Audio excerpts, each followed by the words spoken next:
This is the Patriots Pregame Show, fueled by Duncan. He's throwing it toward Thornton, left corner of the end zone, caught! Touchdown New England! The Patriots Pregame Show is your source for all the news and information before every game. He took it to the house again!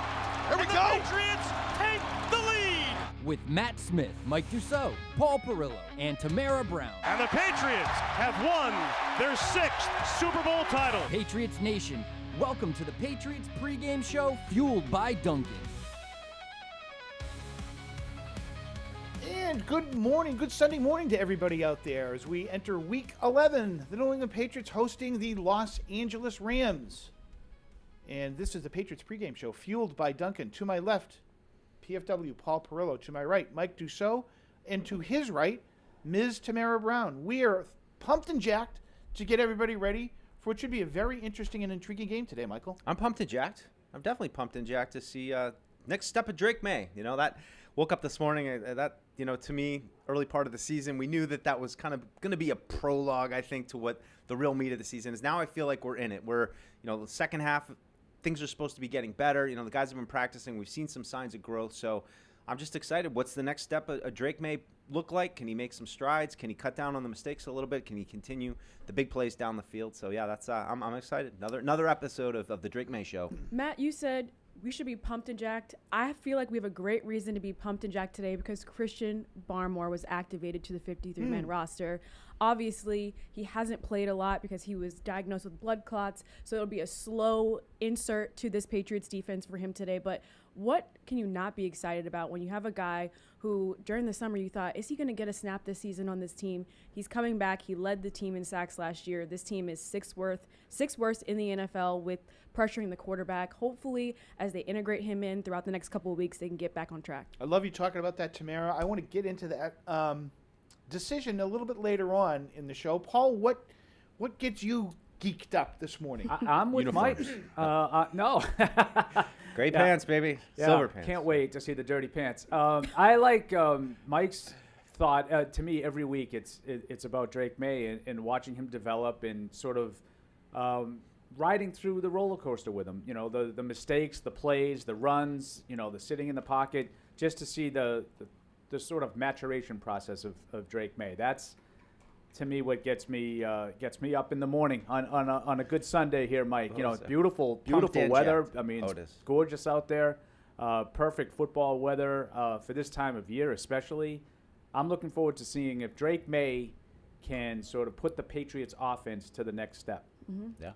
What kind of defense, Michael, is Drake May going to be facing that would prove to be an obstacle in those opportunities to improve? Yeah. Fill the listeners and the viewers in on what they can be looking for that's going to try to thwart Drake May today. I think the front seven is in the the centerpiece of this defense, and it's I have a lot of respect for what they've done. I think the Rams were kind of a joke, the last few years where they were trading their draft picks. They didn't really ever seem to have a first round pick, and those times have changed, and now Aaron Donald's moved on, and over the last couple years, they've drafted really well on the defensive side of the ball.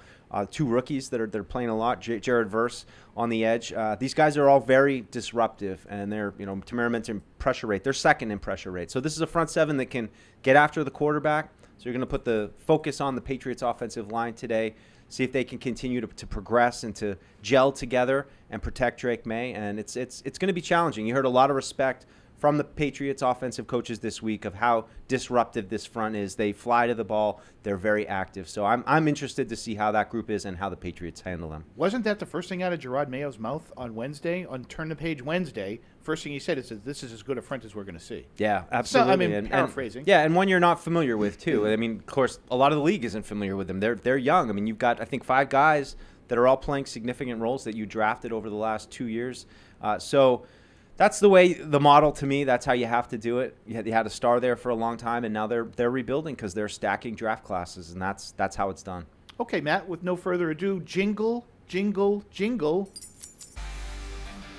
You've waited all week for it. The whole team's in the locker room right now just listening to this, waiting to hear what you're going to say. Here are the Patriots Pregame Socials keys to the game.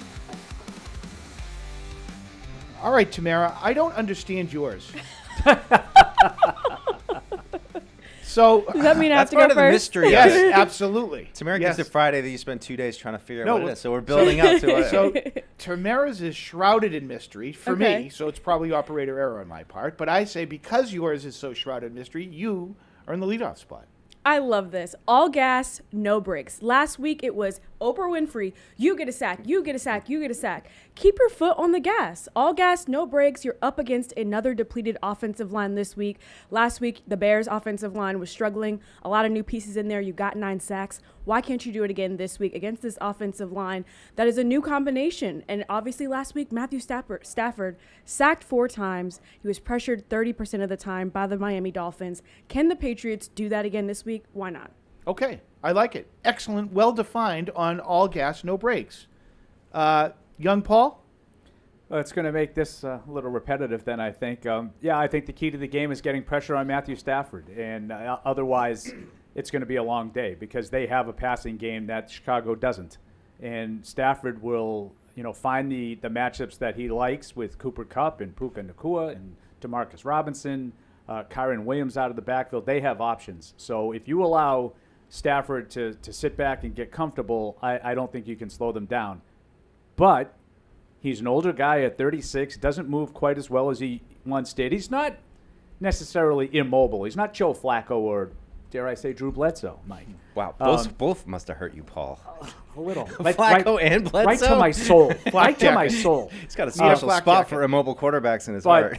But he can move a little bit, but just not as well as he once did. And I thought what Tamara said about how Miami went after him last week, that was the key to the game. That was the key to the red zone stops. And that was the key to, finding a way to keep the Rams offense in check. That easily could have been a 30-point game for the Rams, but the Dolphins had timely pressure at key times, and I think that's the key today for the Patriots. One personnel note about that to both Paul and Tamara, but if you're looking for a pass rush and that the pass rush needs to be an integral part in trying to come up with a path to victory for the Patriots today, the signs aren't great for the Patriots in playing one of their better rush players in Dietrich Wise, who didn't practice this week. That can't be a good sign. It's definitely not a good sign. He didn't practice at all this week. Jacqueline Roy is another one who also didn't practice at all. And so I think it opens the door for maybe Yannick Ngakoue. Maybe he'll have a bigger role Nice tonight. touch. Nailed it. Deuce has been practicing with me Ngakoue. all week long on this name. Ngakoue. Ngakoue. Maybe situational for Christian Barmore. Not a lot of snaps today, obviously, because you're not going to expect him to go out there and play a lot. Right. But I think those two guys, a combination of the two, could potentially step in for a guy like Dietrich Wise. Yep. Did I read something this week as Paul's talking about Matthew Stafford? Is Matthew Stafford a Hall of Fame quarterback when his career is over? I mean, not in mine, but probably. Okay. That was I'm sort a of my small, take as about it. you know, I'm a small hall guy, and I would have about probably 30% of what's already in there out if it was my hall, but they're not dumb enough to do that, Matt. So I don't have a say. All right. Anybody else on the panel want to defend Matthew Stafford's Hall of Fame credentials? No, not Seems really. a little premature I to don't me. want to take away from his career because I think he's been outstanding. I think his toughness just really stands out to me. Certain players, even if they're not in the Hall of Fame, can be all-time kind of players for a trait, and I think that might be one with him, especially with Detroit.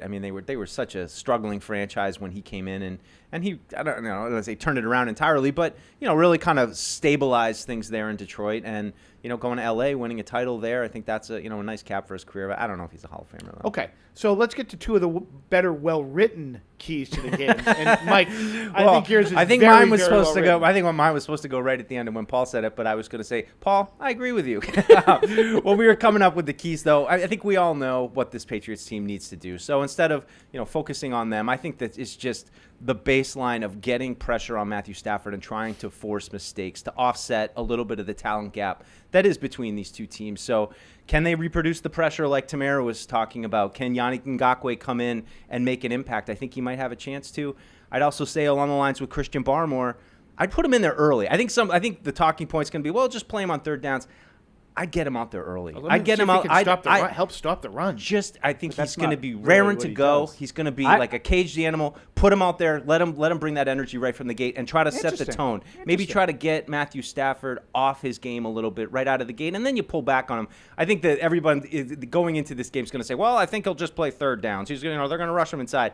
probably maybe that's the case, but I say get Barmore out there early. Yeah, let him I don't set know the what tone. down, but passing situations. Like if they come out on first down and they have 3 and 4 receivers on the field, sure, it's a passing situation. And he can't help him against the run a little bit because I'm He's worried not a about great, Williams. He's not a great run player. Okay. It's been a developing part of his game, I'd say, and that's I think Now, I'm not something that he saying was I don't- better at yeah. last year. Now, if he were fully healthy all year, he'd be playing all 3 downs Correct. on this team. Right. But that's not his forte. Okay. All right. The other well-written key, and I thought this was incredibly clever on myself. I'm going to need rotator cuff surgery here after patting myself on the back. I wrote, insert something clever for win consecutive games. But in my opinion, wordy as that might be, that's where this team is right now, okay? The Kansas City Chiefs, they don't have to worry about can they win 2 in a row. The Baltimore Ravens, you don't have to worry if they can win 2 in a row. I think for the Patriots team to help get going in the right direction for this season, can they stack a couple of wins together? It's not the biggest goal in the world, but they've got a chance to do it today because they won last week. Can they win another game? Can they win consecutive games? Small steps, baby steps maybe, but I think they have an opportunity to do that, even though, as we'll talk about maybe a little bit later, I don't love the spot today for a variety of reasons. But win two in a row. I like that. Is that not really clever though? You T-shirt? have to say it like that? T-shirt? Get off the crack. Win back to back. Not bad as well. Another T-shirt. I'm Merch, spitballing here. Merch, Mike. It's just flowing. Merch. It's flowing to me right now. Merch. I'm trying to come up with something clever. It's like a walking T-shirt. No, I like it. I think that's a big theme they talked about this week. That was the challenge that Gerard Mayo issued to the team was, can we win 2 in a row? And he kind of joked, we know how to lose 2 in a row. We've done that before. But I do think that there's something with not getting complacent and using this win from last week as a springboard. I think Gerard told you this week too, as far as the Wednesday practice, that they came out with good energy. So I think that's the good thing about winning a game, no matter what it looks like. You get a little energy, you carry it over into practice this week, and hopefully they can carry it into the game here today. So I bring up the part about the spot and why I don't like the spot. There's a lot of old cliches, west to east, which Paul probably can give me the numbers, and they're tremendously in favor of the West Coast teams now. Short week because the Rams played on Monday night. I think the Rams are 5-0 playing on short weeks, something like that. Ridiculous. 5-1, I think, in their last 6 short weeks. And they've been very impressive there. This game means a tremendous amount to the Los Angeles Rams. They are fighting for their postseason lives. And the old intangible, who needs the game more? I think the Patriots need it from a developmental stage, no question about it, but the Rams need to win. 13-12, 11-10, whatever it takes. Yeah. 72-71, they need a win. And that's why I don't think this is a great spot for the Patriots. Because I believe, this isn't exactly breaking news, the Rams have a better roster. And I think generally when that happens, if the other team's clearly motivated, because I think the other team needs to be a co-conspirator in a lot of these games with the Patriots. I don't know. You're going to need the Rams to really kind of throw up over themselves for that to happen. Matt, and they know how to do it. When you look at last season, they didn't start off very strong, but then they won 7 of their last 8 to go into the playoffs. The Rams did. Similar to what you were saying with the Chiefs and the Ravens, the Steelers, they know how to win multiple games in a row. The Patriots are trying to learn how to do that. Right. Then this year, for the Rams, again, it's very slow start to the season. Then they won a couple in a row. Then they lost on Monday night to the Dolphins. Today, they're going to be looking to get back on track to that winning streak, similar to how they did to end last season and win 7 of their last 8. Yeah, and you guys have touched on this a little bit. I would not call myself a contrarian, but when everybody goes in one direction, I always like to go, well, why is that? And the flowers that Sean McVay got earlier in his career, I was just going, really, has he done enough? I got to tell you, as somebody who's looking for it from afar, what Les Snead and Sean McVay have done, Mike, you touched on it. This rebuild on the fly, this is a really good program that they've got with the Rams, and they are without, what do they call them? Frickin' draft picks or something like that. We don't need any of that. Well, now they're using their draft picks. And they're hitting on them. And they look like they might be doing a decent job from a draft and development standpoint, right? Yeah, for sure. I mean, we'll see how they bounce back from, they had a little bit of down period when Kupp and Nakua were out. Now those guys are back. They were productive this week. So is that all going to come back together for them? But I love your point, Matt. Usually I think down here, November, December, this is the time of year when I think your thing of reducing it down to which team really needs this game more right now. Yeah. The Rams are going to come in here with energy. They're looking to get back in that playoff conversation and really state their case. And I don't think New England's not going to come out with energy. I think they are. Can they match it, against a team that's better than them on paper, Tamara? Sorry about that. Oh, no worries. I was going to say the only way that the best way for them to be able to match this energy that the Rams have today is to limit the mistakes from Drake May. He's had 3 interceptions in the last couple of games that he's played. He has to limit those, and I think it starts with getting the ground game going so he doesn't have as much pressure on him to throw the ball and make these big plays down the stretch. So if the running game can get going today, take some pressure off of Drake May so he doesn't make those mistakes against a Rams team that Deuce mentioned is second in pressure rate in the NFL, I think this could be huge for the Patriots. I feel a lot better about the spot after the loss, the Rams losing to Miami. That was a bad loss for them. They needed to start to do what Tamara's talking about like they did last year when they started to stack some wins in the second half of the season. I think they had that one at home on a Monday night against a struggling Miami team that had lost 3 in a row. I think that was a really bad loss mentally for the Rams. And I think they felt like they had some guys coming back. It didn't work out. The guys that came back weren't physically ready to be back, and already you see one of those guys out today on the offensive line. We'll hear more about that later from Tamara when we get the official inactive list from both teams. I feel better about the Patriots' chances in the game with the Rams having lost that game because I think that shook them a little bit and sort of derailed their momentum. I talked to their senior staff writer, the Rams senior staff writer, his name is Stu, ahead of their trip here. One, I was a little bit shocked by 2 things. One, they left yesterday at 9 a.m. Pacific, 12 noon Eastern time. Found that fascinating, Tamara. Very fascinating. Yeah. I'm like, that seems weird. You think you would want to get here, get acclimated, get some rest, especially with a short week.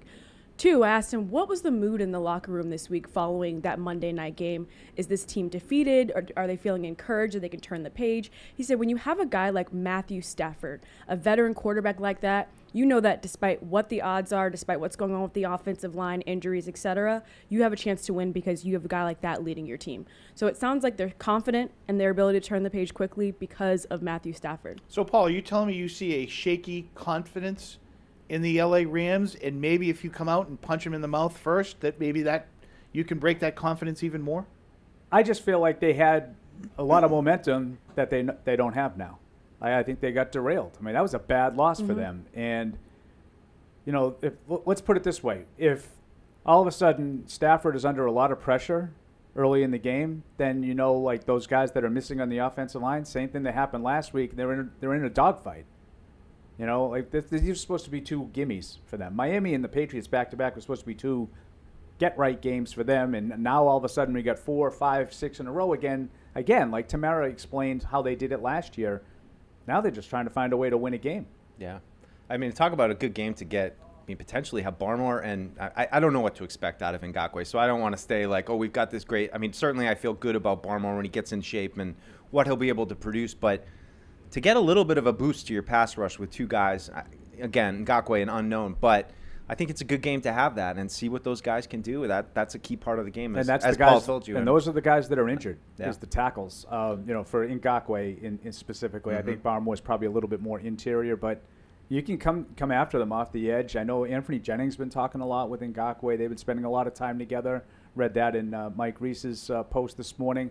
So I think there's an opportunity there for maybe a little bit of – I know it's strange because they had 9 sacks last week. I don't look at that as like, oh, wow, what a pass rush the Patriots have. They've really struggled generating pressure on the passer. And they schemed a few of those, right, Paul? Well, I think Caleb Williams has been sacked as much as anybody Correct. in football. So that's a Caleb Williams problem to me, not a Patriots, oh, wow, look what they did last week.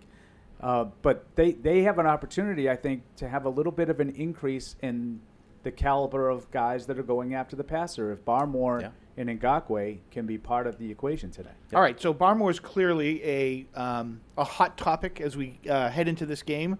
A little less than 2 hours before the Patriots host the Rams. Is this the right decision to play Christian Barmore today after little practice or anything like that in activation? Is it let's see him? Tamara, you talked about maybe baby steps. There's a little bit of a plan. You try to ease him in, but I'm asking the question: is it too soon? I don't think so. I mean, I'm going to trust the doctors, and I'm going to trust the coaching staff that they listen to the doctors, and if he's healthy and ready to go, that he's ready to go. We'll see what the actual volume is. I mean, I'm assuming he's going to play, but is there still a chance that he's inactive? Maybe, I don't know. I don't know why you activate him if he's not going to play. Right. So fair, but is he going to play a lot? I'm not sure, but if the doctors cleared him, then I have no problem with that. Yeah, so I don't think it's a physical question. I mean, obviously he had to get cleared medically. This is not a football decision; it's a medical decision. And he was cleared. I think Matt's point is he hasn't practiced. Correct. He was out there for one day with no pads. So they're obviously comfortable with that, which is fine. Like I said, I think I would expect him to be part of sort of a sub package today and maybe 20 plays. Is that too much? Maybe? No, that sounds about right to me. I just, I think they need what he's got. And I just think it's great that he's going to get back on the field, no matter what capacity it is, to go from a point where you don't know if this guy's going to play the game again to, I don't know what this season will look like for him, but I know he's going to play probably in at least 7 games and get him some experience and just get this behind him. So when we move on to 2025, Christian Barmore's a full go. We're not thinking about the blood clots thing anymore. Right. I think, as Tamara said, as we kick things off, in a season where there haven't been a tremendous amount of highlights, whereas you talk about this another opportunity to watch Drake May. This is a really good story. You know, I think everybody's been rooting for Christian Barmore. Look, we didn't know, was he not only going to be able to play this year? Was his career in jeopardy or anything like that? So from a standpoint where he was, to see them now on the precipice of being able to play, that's tremendous. Can he help this team in a place where they desperately need help? That's another situation. Yeah, I feel like coming into this season, I was excited. Like, Barmore could be the guy that goes to the Pro Bowl. Coming off his season last year, leading the team with 8.5 sacks, 49 pressures, I was like, he's going to go to the Pro Bowl this year. So then in July, to hear he was diagnosed with blood clots, it was just kind of derailed everything. And obviously, we're just excited to watch this Patriots defense. He is the actual player who can't go out there and play anymore and do what he loves, especially after signing that big contract too this offseason. So for me, to see him back out there, it's a miracle. It's such a great feel-good story. And even if it's only 20 or so snaps today, I'm excited to see him continue to play throughout the season. Here's a question for the crowd. If your team runs on their fans, what do the fans run on? When you kick off your day with Dunkin', we're with you all the way to the end zone. Make a run to Dunkin', official coffee run of the New England Patriots. You're watching and listening to the Patriots pregame show fueled by Dunkin'. Here's another person who's back, and that's Kyle Duggar, we assume is going to play today. Patriots have had a real tough time in getting the other team to turn the ball over. I'm not telling you that Duggar is solely going to be responsible for that, but getting a ball-hawking guy who has created turnovers in the past has to help in that spot, don't you think? Yeah, of course, no question. I mean, leader, guy who is able to do a lot of different things, a guy who enables you to do a lot of different things with other guys within that safety group. So Kyle Duggar's experience back there. I mean, again, add him into this.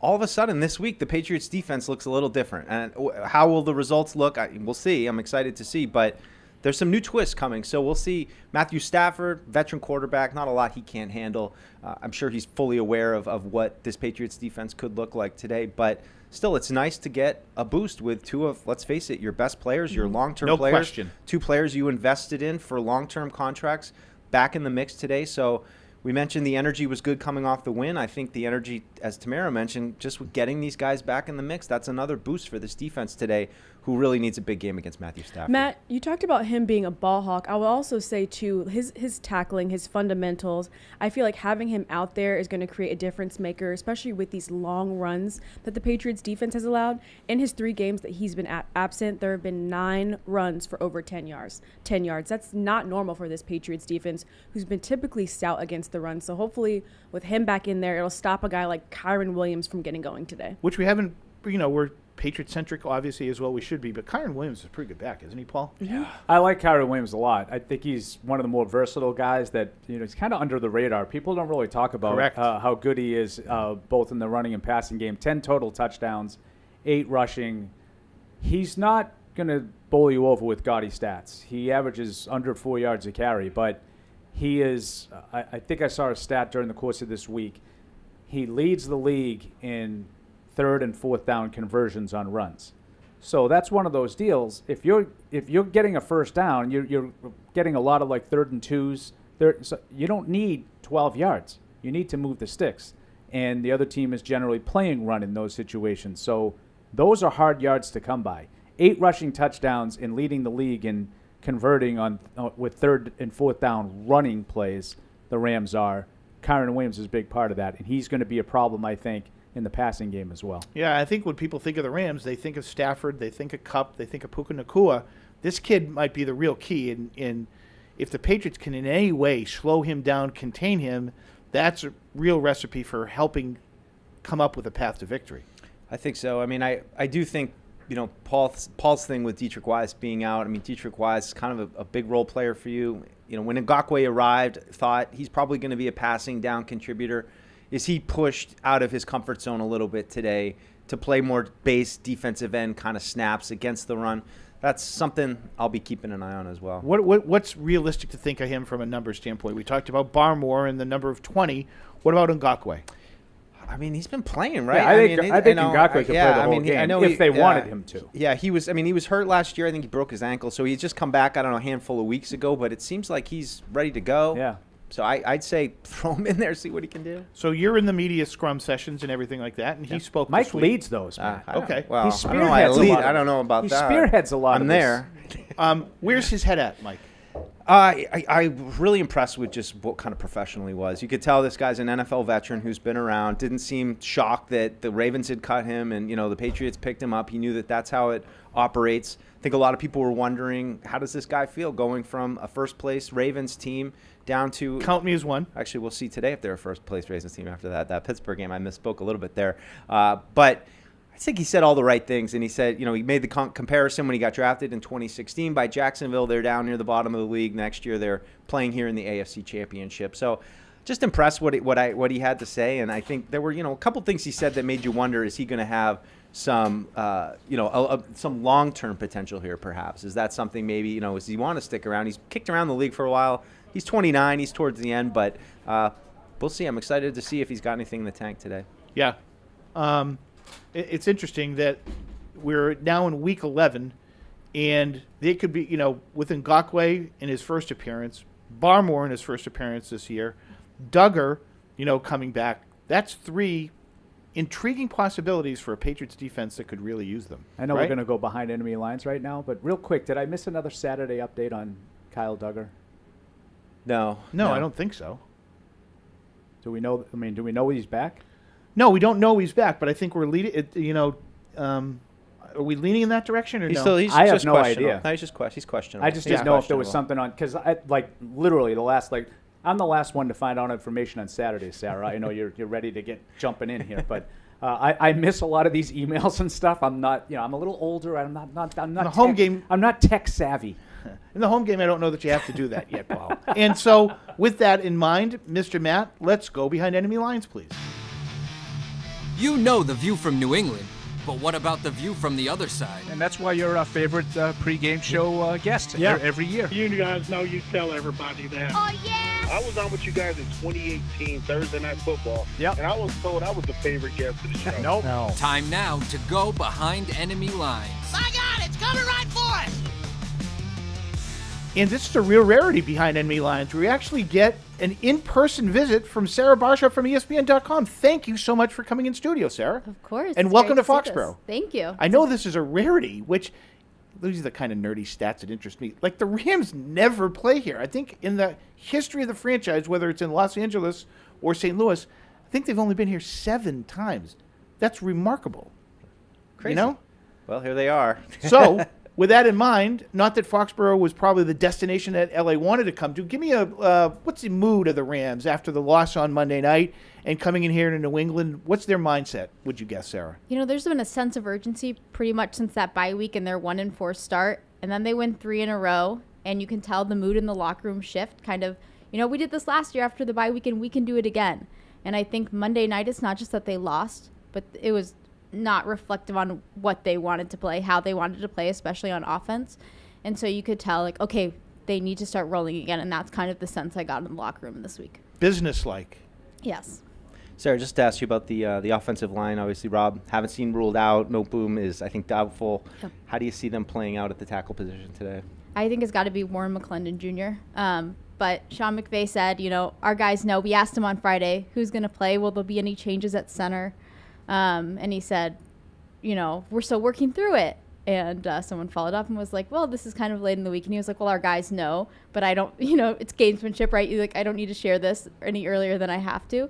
So I think it'll be interesting to see. But, yes, I think it'll be McClendon Jr. out there. So that was obviously a huge issue in the Monday night game. The pass protection really let down the offense in Stafford. Do you see some of these changes that McVay has in mind here as being sort of the right way to fix it? I think so, and he's talked a lot about continuity and how important that is. Now, he's referenced back to 2022 a couple times because they were hit hard with injuries, but specifically on the offensive line. I think they went through 12 different offensive line combinations in the first 13 games. So this is not new for him, but this year they had these injuries early. And so they got back and they kind of got in the swing of things. Like I mentioned, that winning streak, the offensive line played really well. I think in those 3 games they had given up 1 sack. And then they get 2 offensive linemen back on Monday night. And it was kind of like, oh, this is the offense, right? The offense is healthy, really, other than Rob Havenstein. Like, this offense is healthy for the first time since week 1. And then the offense came out the way they did. And so I think it'll be interesting to see what he does on the offensive line, but it wouldn't surprise me if there were changes to kind of get back to what they had seen before during that winning streak. Sarah, the Rams under McVay have a terrific record in the short weeks where they do very, very well. So one of those things that, people, Patriot fans can look at, hey, we're getting the Rams off of a short week. This is going to be a bonus.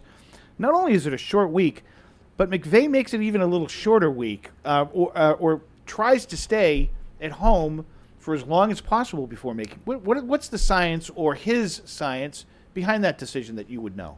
He said that it's that he likes his guys to sleep in the bed. He said he's talked extensively with the training staff and the idea that because they used to travel under him, they used to travel on Fridays when they were going to the East Coast. And then during COVID, when they were only allowed to travel on the Saturday, that kind of changed. And he said that, it's better.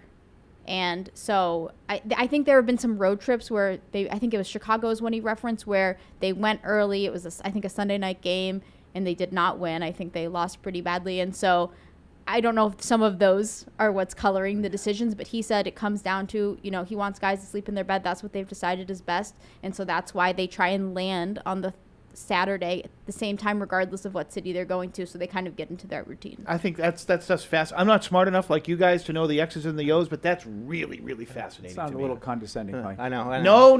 Circadian rhythms? Come on, Matt. No. I find that really interesting.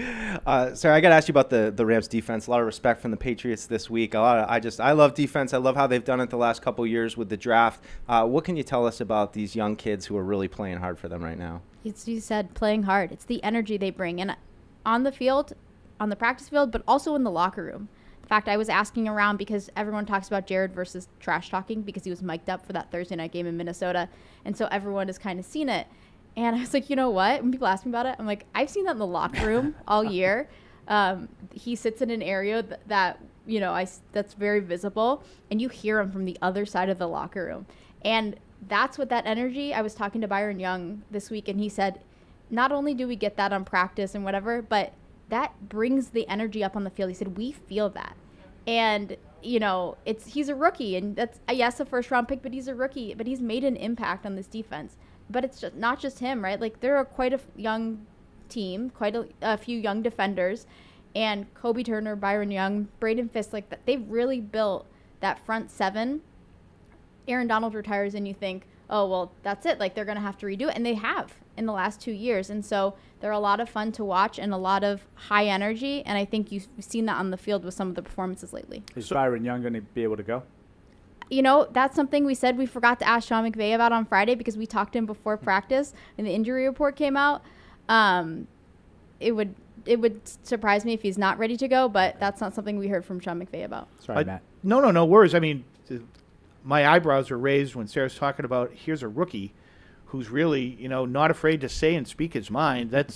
We don't come from that kind of school, do we? Like it's we do very now. unusual. We do now. It's very unusual to do that, and everybody says everything they want now. But it's having a positive effect on the team, is what you're saying. Yeah, absolutely, and it's they joke about it, right? Which is easy to do when you're in a winning streak. But then Byron Young very seriously was saying, sometimes on the field when we're losing, we tell him we need that energy. We're going to feed off of you. And so I think that's where, even for a young guy, it's really shown up on the field. So you talk about the youth and the fact that that's sort of elevated maybe everybody's play. And then you got the old man playing quarterback, the steady, calm influence and everything like that. That seems like, to me, looking at it from outside, this is a place where Stafford's going to say, hey, guys, we got to win today. Here's what we need to do. Follow me. We're not going to turn the ball over. Let's go. And that he's going to set the tone for a game like this. Yeah, it's interesting because he talked about he's only played here once in his career. It's amazing. Kind of like you said about the Rams not really playing here. The same just with the cycles worked with the Lions too. And he was talking about how it's a tough place to play. But he's thrown an interception in 6 straight games, which is, I think, tied for the longest in his career. And not all of them are on him. Sean McVay made that very clear. Obviously, every interception has a story, but I think this is kind of the game. This is the time of the season where we saw last year, after the bye, they went 7-1 to end the season, make the playoffs. And Matthew Stafford put them on his back. Kyren Williams too, but really that's when you see him come back from mid-injury last year, and the offense looked very different than early in the season. And I think if this team is going to make the playoffs, that's kind of the thing that's got to happen too. Yeah, you did bring up Kyren Williams, and I remember that was about halfway through that he just sort of took off at the end of the year, and he looks like he's sort of picked that up. Is he sort of the engine of that offense? Yeah, I mean, we talk about Jared Verse on the defense and on the offense, the energy that Kyren Williams brings. And especially when you look at a team that didn't have its top 2 pass catchers for most of the first half of the season. I think at one point he had scored 9 of their 11 touchdowns. The game was going through him. The offense was going through him. And so the big difference is he stayed healthy this year. Part of the reason he came on last year, when he did, he had missed 4 games on injured reserve, and he came back and kind of spurred that offense. And he's been healthy this year, which has been really important for them and important for this offense. Early in the season, saw the impact on the field, but I think one of the things they talked about this week is needing to get that running game going again, because it hasn't looked like it did early in the season the last couple weeks. I said it already, I love the intangibles, and for Patriot fans who are hoping maybe to get a little weather to affect a West Coast team, not going to happen. 63 degrees, probably kickoff, crystal clear blue skies. It's not like that's going to, the Rams are going to go, hey, are we still playing in Los Angeles? This is fine. How do you see the game going today? Give us a pick, Sarah. Ooh, I think the Rams will win because, like you said, this is a must-win if they are going to make the playoffs. But I think it'll be a close game, and I think we'll see some fun defense today. I think that's what's going to decide the game. Tractor pull, low scoring? I think it's low scoring. Ugh. I thought I had enough of those in the first half of the season. No. Sarah Barship, thank you very much for joining us, and enjoy the game today. Thank you. This was awesome. Sarah. Thank you very much. We're going to take a break. We'll be back with more of the Patriots pregame social, fueled by Duncan, right after this timeout. Without good blocking, your team's not going anywhere. Cisco blocks cyber attacks for customers around the world, including the entire Fortune 100 and the NFL. Because when the game is on the line, and it's always on the line, the NFL relies on Cisco. It ain't my dad's razor, Dad. Hey, watch it. It's from Gillette Labs. This green bar releases trapped hairs from my face. Game changer. While the Flex, this contours to it, so the 5 blades can get virtually every hair in one stroke for the ultimate Gillette shaving experience. The best a man can get is Gillette Labs. By the time this Patriots fan is finished drinking his Pepsi, you'll be 15 seconds closer to game time. Patriots watching. Better with Pepsi.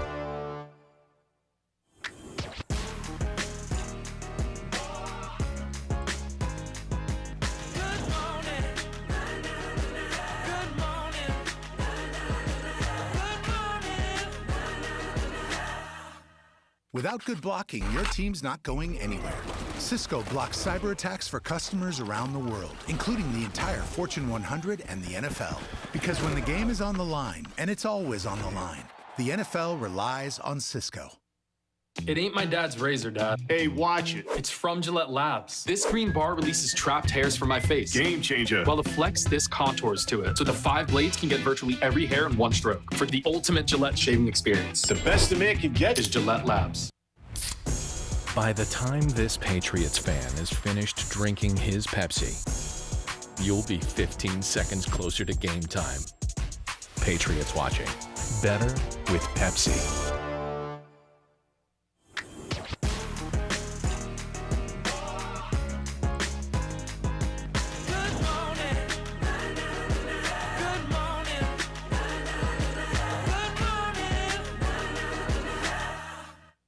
You've got to watch your NFL team every Sunday, and Verizon's got you covered for all your team's out-of-market games every Sunday afternoon. Come on! From kickoff to sign-off, from first downs and touchdowns to turnovers and overturned plays. After review, the pass was incomplete. Nice! Let's go!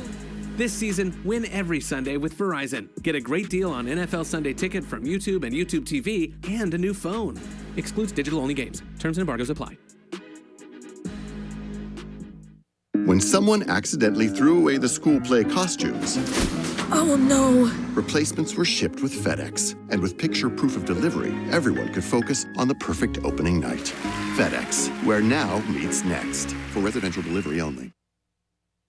You've got to watch your NFL team every Sunday, and Verizon's got you covered for all your team's out-of-market games every Sunday afternoon. Come on! From kickoff to sign-off, from first downs and touchdowns to turnovers and overturned plays. After review, the pass was incomplete. Nice. Let's go!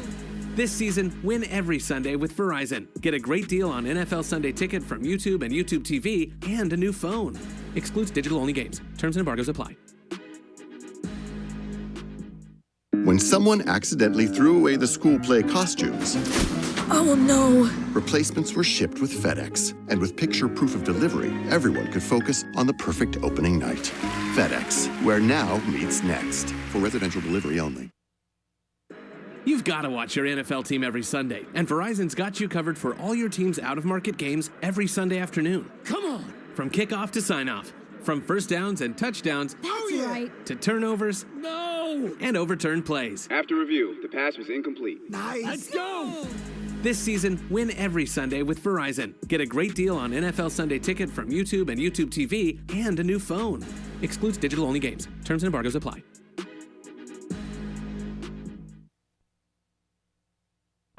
Join the conversation by calling into the TPX hotline at 855-PATS-500 or email the show at podcast@patriots.com.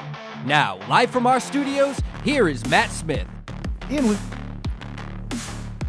And we welcome you back to the Patriots pregame social, fueled by Duncan. We are getting close to inactive time, where Tamara Brown will join us from the field.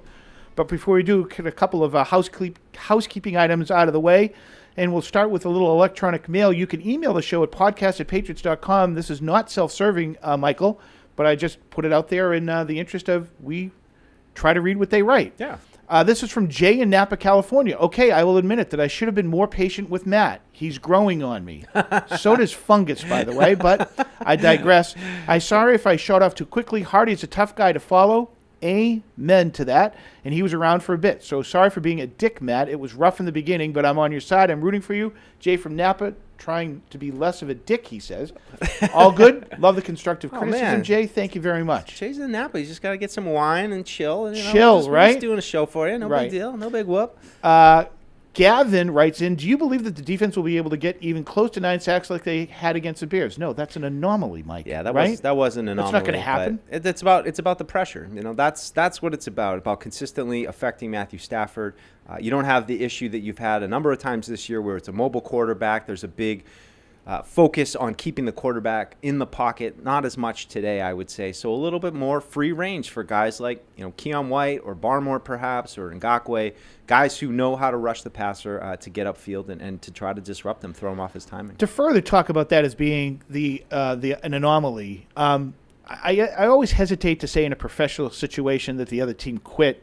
But I think that once that snowball started to roll downhill a little bit, like the last few of them at the end, where there's some it's just business decisions being made. they're trying to don't chuck you the think? ball up, and everybody knows what's going on. And yeah, I mean, you're not gonna turn away the 9 sacks. Of course, and it was much needed. But again, as Tamara pointed out, this defense is 27th in pressure rate, so yes. it's not bottom of the barrel where it was for a good chunk of the season. So they've stacked a few games where they're getting pressure. But to me, that's what football on defense is all about in the NFL. You've got to find a way to affect the pass. I mean, as much as we talk about stopping the run, and that's important, and not letting the game get away from you, but if you can't affect the passer consistently, it's just you're going to have a hard time putting enough points on the board to keep pace with what they're going to put on the board. So hopefully today we see a little rejuvenated Patriots pass rush. I know it sounds weird to say coming off a 9-sack performance, but you look at the personnel this week versus last week, you should feel pretty good. I get maybe could I use the word traditional from a pass rush standpoint? Like,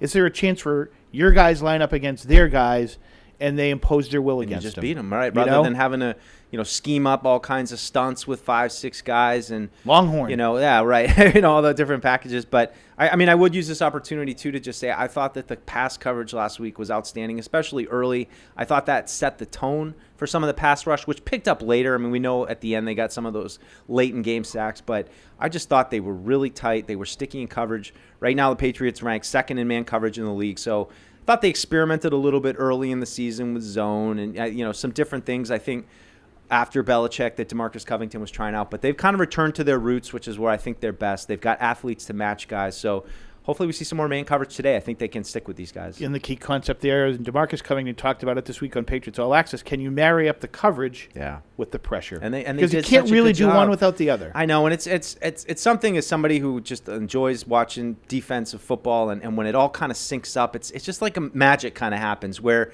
you see the coverage is there initially to take away that first read, and then he goes to his second read, and that's not quite there, and now the pressure's starting. It all fits together.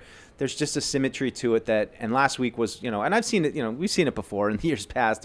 Not every game certainly, but this was one of the first times this season you just said, there it is. It's all clicking. The coverage, the rush, it's all connected. Everybody's working together. Hard to carry over, but, good chance today. So dare I say, Mike, is that an instance where after 10 games, you are actually seeing the fruits of improvement by the team? Yeah, that's the hope, right? I mean, that's what you hope every season. And I think the last couple seasons, we've gotten away from that. We still believe the cliche, or we still told ourselves the cliche of we play our best football after Thanksgiving. That's when the real season starts. They didn't really do that too much. No. But I think you're starting to see some, results right now. And that's encouraging to see, but I think everybody will agree they still have a long way to go. Massachusetts is made for everyone, hopefully not for the LA Rams today. That wasn't part of the read. I inserted that myself. For leaf peepers, corn maze strollers, regatta lovers, pumpkin pickers, and anyone else you can think of, come to where there's something for everyone this fall, Massachusetts, where everything is made possible. Plan your trip at visitma.com. And I think I'm going to go to the phone lines here. And 855-PATS-500, Death, Taxes, and Pat from Agawam joins us first on the Patriots Pregame Social, fueled by Duncan. Good morning, Pat. How are you today? Great. Good morning, gents. How are you guys? Fantastic. Hey, Patty? Yeah, so, Matt, I think you kind of hit the nail right on the head. Like, I don't like the spot for the team today. I'm not saying it's not a winnable game, because I do agree with what the guys said, all the guys said earlier in the week, that this is possibly a winnable game. But, I think the way they lost that game against the Dolphins, I think you're going to get a pretty pissed-off Rams team coming in here. But one thing you forgot to bring up, too, Matt, was, one variable where I could see this being a winning game, this being a possible win for the Patriots is they're playing for something. And sometimes, when things aren't going your way, you get a little bit desperate. And sometimes when you get a little bit desperate, you can do stupid things. But I just think the experience factor with Stafford and especially Kupp, Nakua he's awesome, but he's a younger guy. But I think those two guys on offense really didn't like the way they played last week, and I think experience is just going to win out. I got the Rams winning 24-20 today. That's all I got, and I'll listen to the rest of the show. Pat, Awesome show. thank you very much for the call, Pat. And we'll get into his comments a little bit later on down the line, but we're 30 minutes past the hour of 11 o'clock. That means it's an active time. And so we're here at Gillette Stadium. Let's go out into the stadium field where Tamara Brown joins us with the information. Hi, Tamara. Hi, Matt. Let's start with the good news first. Reinforcements are on the way for the Patriots defense. After being out for the last 3 games, Kyle Duggar is active for today's game. That's huge news for this Patriots defense. It benefits them in stopping guys like Kyron Williams from having a big day. This Patriots defense, like we talked about earlier, has allowed 9 runs for over 10 yards. They can stop that today by having a ball hawk like Kyle Duggar back in the lineup.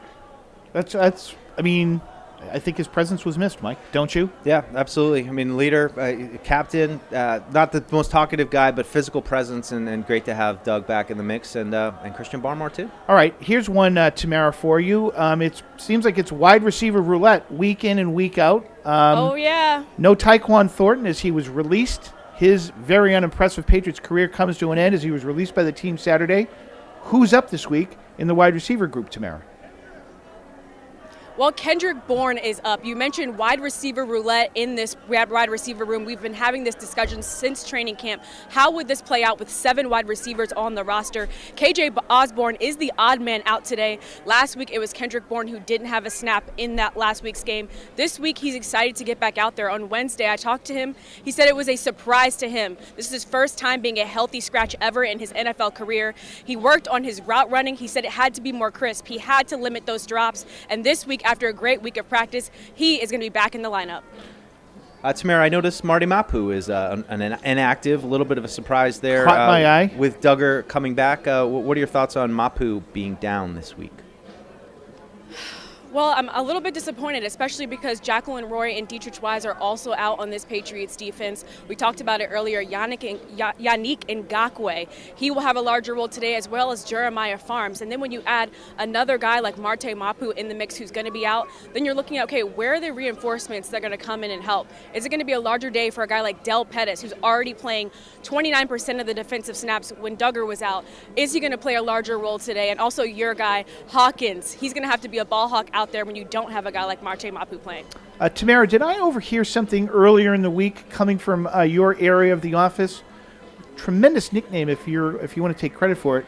Did I hear Big Pharma being bantered about? I kind of like that, by the way. I think it might have been Fred. I'm not sure. I'll let Tamara look. I like that. You have my permission to take credit for it if you'd like, Tamara.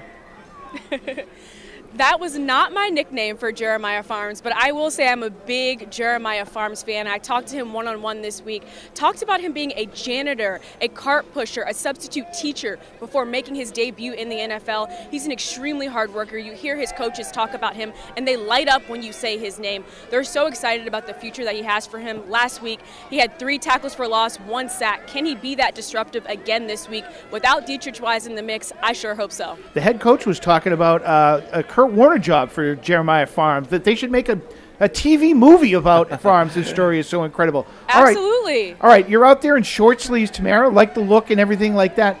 Give the fans a little sense of what it's like out there actually. What's the forecast? What's it look like? What's the mood on the field? Well, Matt, I have to be honest with you. When I first walked out on the field, I had on a fur coat, and I was feeling a little bit ridiculous because it's actually much nicer than what I saw on the weather report. Right now, it's in the 50s. At kickoff, it'll be 62 degrees, 9-mile-per-hour winds. I had to take off the coat, as you can see. The sun is shining. There's no wind at all. It's a perfect day for some Patriots football. Not good if we were hoping the Rams were going to be affected by weather. No, well. What are you going to do? No, hey, not I'll good take at all. it. I'm sorry, Matt.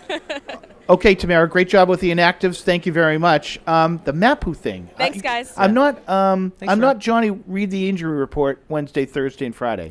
He's been battling a neck injury. Okay, so for I know the last few he weeks, missed some time. Yeah, he has been able to play. I mean, I guess let's err on the side of maybe he's been fighting through it and just doing it because they didn't have Duggar and they were really shorthanded and he kind of needed some time, maybe. Because if it's play related, that's a little bit disappointing. You know, you want to see him continue to emerge. He came back from PUP earlier this season, and IR, I believe. And played a bunch and seemed like, whoa, that seems like they got something with this kid. So it is a little bit. I think that's why it caught our radar that he's out now.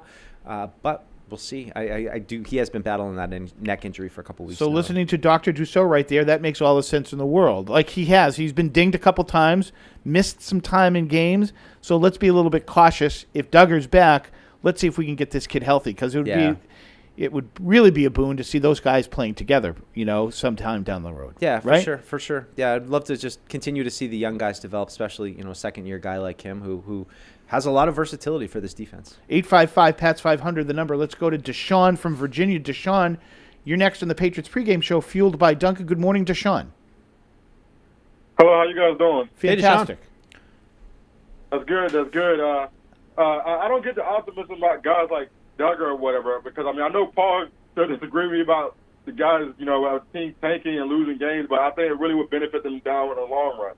To try to really dominate the draft by accumulating more draft picks. But that time has failed because now you can't trade anybody right now. But I really think that draft position is really important because they can trade that number 1 pick and really get greedy with the draft. And plus, there'll be high in cap space as far as try to get players as well. So I don't think winning games on stretch would be the positive thing for this team. Okay, Deshaun, thank you for the call. I would disagree. Is it fair to say that Deshaun's in the minority? I think he might be just because I don't think that there's a clear-cut number 1 pick this year. And, of course, you don't need a quarterback. So if you're going to need a quarterback, you want to be first overall pick the year that there's a generational quarterback. This year there isn't a generational quarterback. The Patriots don't need a quarterback. So, to me, I don't want that first overall pick. I think it's going to be hard to get out of it this year. I think they were 7th this week for whatever it means in the draft order after winning last week. I like that spot. But isn't Deshaun advocating to tank? Like, that's what I'm saying. I don't see that most Patriot fans are in that camp. That's what I'm saying. I think he might be in the minority.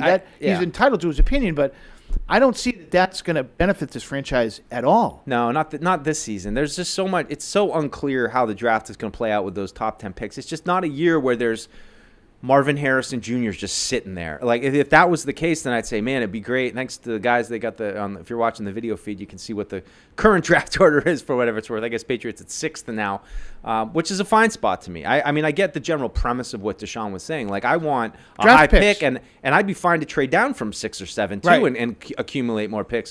So you can see this mock draft here from tankathon.com where they have the Patriots selecting Will Campbell.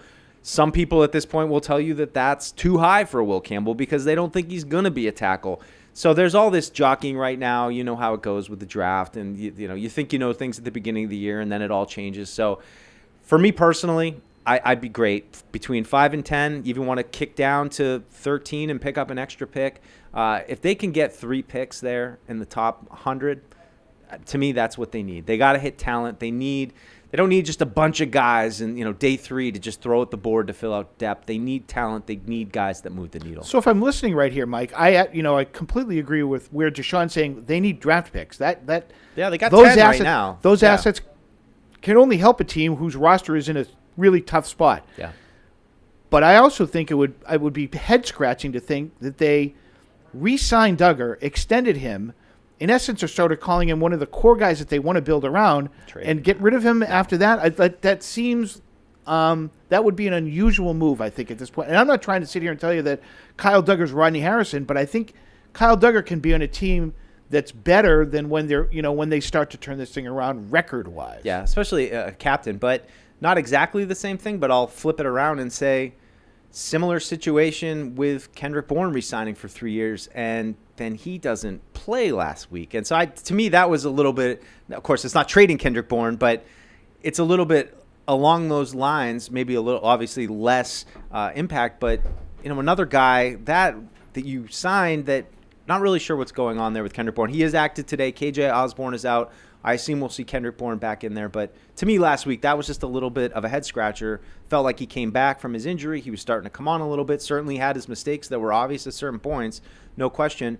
But it seems like Evan, Paul kind of were on this week in PU that maybe the brain farts with him. That might be a thing. He's just not quite locked into the plays every time, making some mental mistakes. Perhaps that's our speculation as to why he wasn't playing last week. So if he does play this week, we got to see. Like to see no drops. We like to see no mental errors, no false starts, that kind of stuff that has kind of littered his game recently. Paul's back from his show. So, Paul, could you help enlighten me? What did you make of the no play yet dress for Kendrick Bourne last week? Because it's a head-scratcher for me. Yeah, me too. I didn't understand it then. I don't really understand it now. I know there was a line of thought that we talked about in the post-game show last week that someone had mentioned that there was an effort to get the younger guys more involved, and then it was, which makes sense. And then it was KJ Osborne, right? Which doesn't make sense. Which made no sense, right? So I don't know if the brain farts that Mike mentioned had part were at least in part to do with that decision. I know that Kendrick Bourne has been a guy that occasionally, Matt, this is something that you often talk about. It's 3rd and 12, and he's catching a 10-yard out. Got to think that you can't round that route off there. You have to get to the sticks on that kind of a situation. Maybe some of these kinds of things have pre-snap penalties. If you were going to bump bench guys for pre-snap penalties, we wouldn't be able to field an offense. I understand. But for he's him, guilty sometimes. Him in particular, I think it's the mental errors in the assignments. Mm-hmm. And I think he had that problem with going back to Josh McDaniels and Matt Patricia and Bill O'Brien, and now you're seeing some stuff with Alex Van Pelt. So I think that there are some assignment issues with Kendrick Bourne that we don't know about because we're not privy. We don't know what all the routes are supposed to be, the combinations. I see a lot of Hunter Henry in particular gesturing to Kendrick Bourne at the line. Move over there. You're supposed to be over here, that kind of stuff. So I can only speculate that when we don't get the answers. He seems to be in a pretty positive frame of mind about it. Always. He brings a lot of energy. Everybody talks about that all the time. I was with Mike. I thought a couple of weeks ago with Tennessee, there was that little run late in the first half. He caught a couple of passes. In retrospect, maybe it was those late first half passes where you're going to give those up, and make sure that you don't give up the big play. You're going to give up the underneath stuff. I thought he was showing signs of heating up a little bit. The coaching staff felt differently. Well, then I think maybe his benching last week will put a little bit more of a spotlight on him today. There's one to watch and see what he brings to the table, what he brings to the field, and I think there will be a lot of eyeballs on KB this week. Easy to drink, easy to enjoy. Bud Light, the official beer sponsor of the New England Patriots. I don't know why, Paul, but I think I'm going to just check in with you here. What are your shows in a tither about as we get to about a little bit more than an hour before the Patriots take on the Rams here in Foxborough? My chinwag was just about the inactives and talking about Barmore a little bit, Ngakoue, maybe an effort to get some pressure on Stafford, caused the problems I mentioned what Sarah said about 6 straight games with a pick. See if you can get after him and cause some more turnovers. I think that's a great equalizer always, but that's basically was the tenor of our chinwag. Any thoughts on Mapu? I was just going to ask that, Michael. Thank you. Sorry to jump over you there, man. No, all good. He has been on, like I said, he's been on the injury report with a neck injury, so I don't know if that's part of it. Yeah, I don't know why, but I haven't seen a whole lot from Mapu. The first day I was astounded that he went just wire came to out, wire. He came out of mothballs and played Correct. every play. Correct. Yeah. And I thought that was really impressive. But I haven't seen a lot of plays from him. Yep. So I don't know if it's a physical thing and they're just erring on the side of caution, make sure he's healthy, or if they don't have a role for him. Yeah. I don't know. I don't know the answer. Do you? No, what's your feel?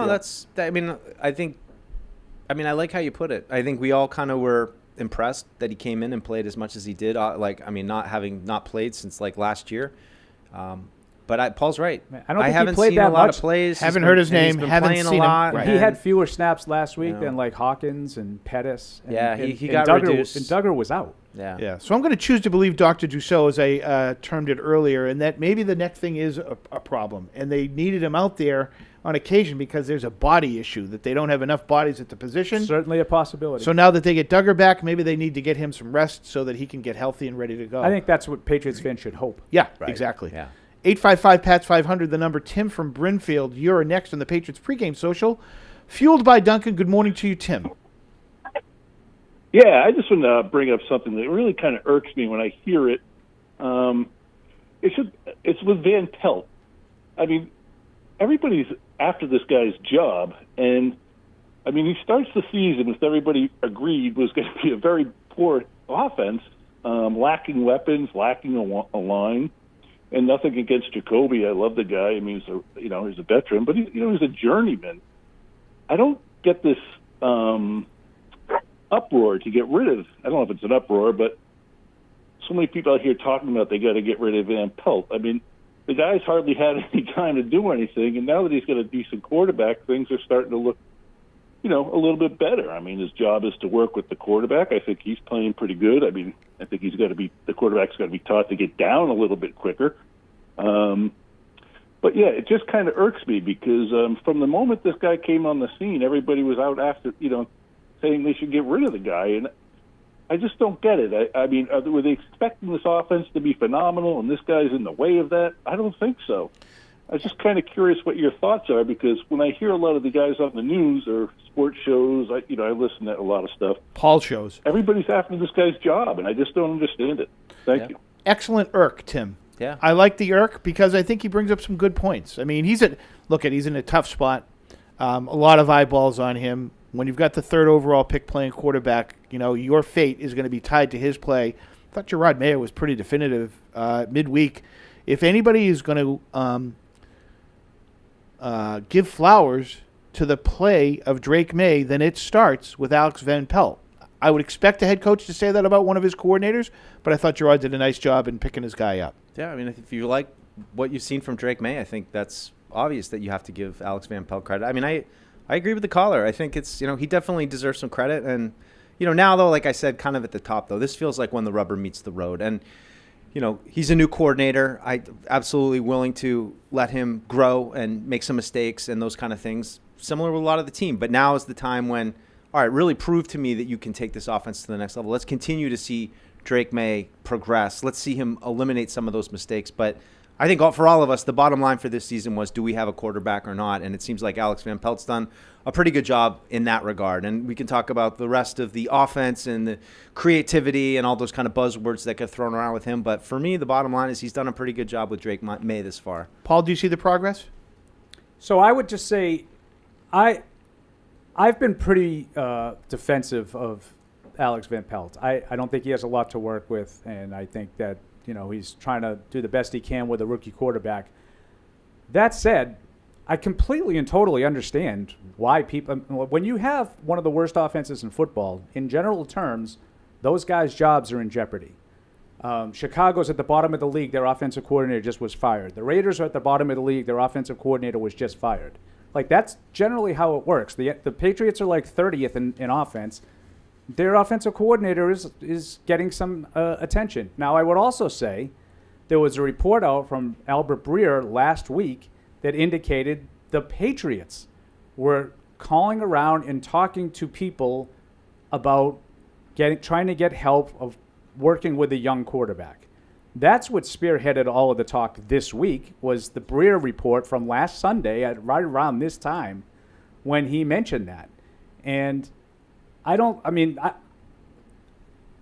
really understand why someone would look at it and say, well, they have one of the worst offenses in football. We knew that. But what about the scheme is helping it?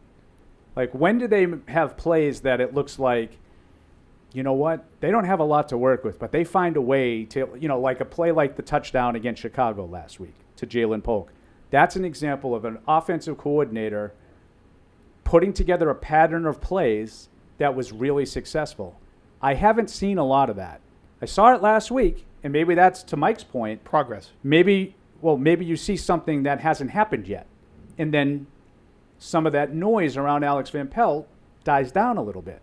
But based on what we've seen for 10 weeks, I understand why there's noise. All right, Paul, let me ask I think Alex Van Pelt has done a nice job. I've said many times, someone needs to get some credit.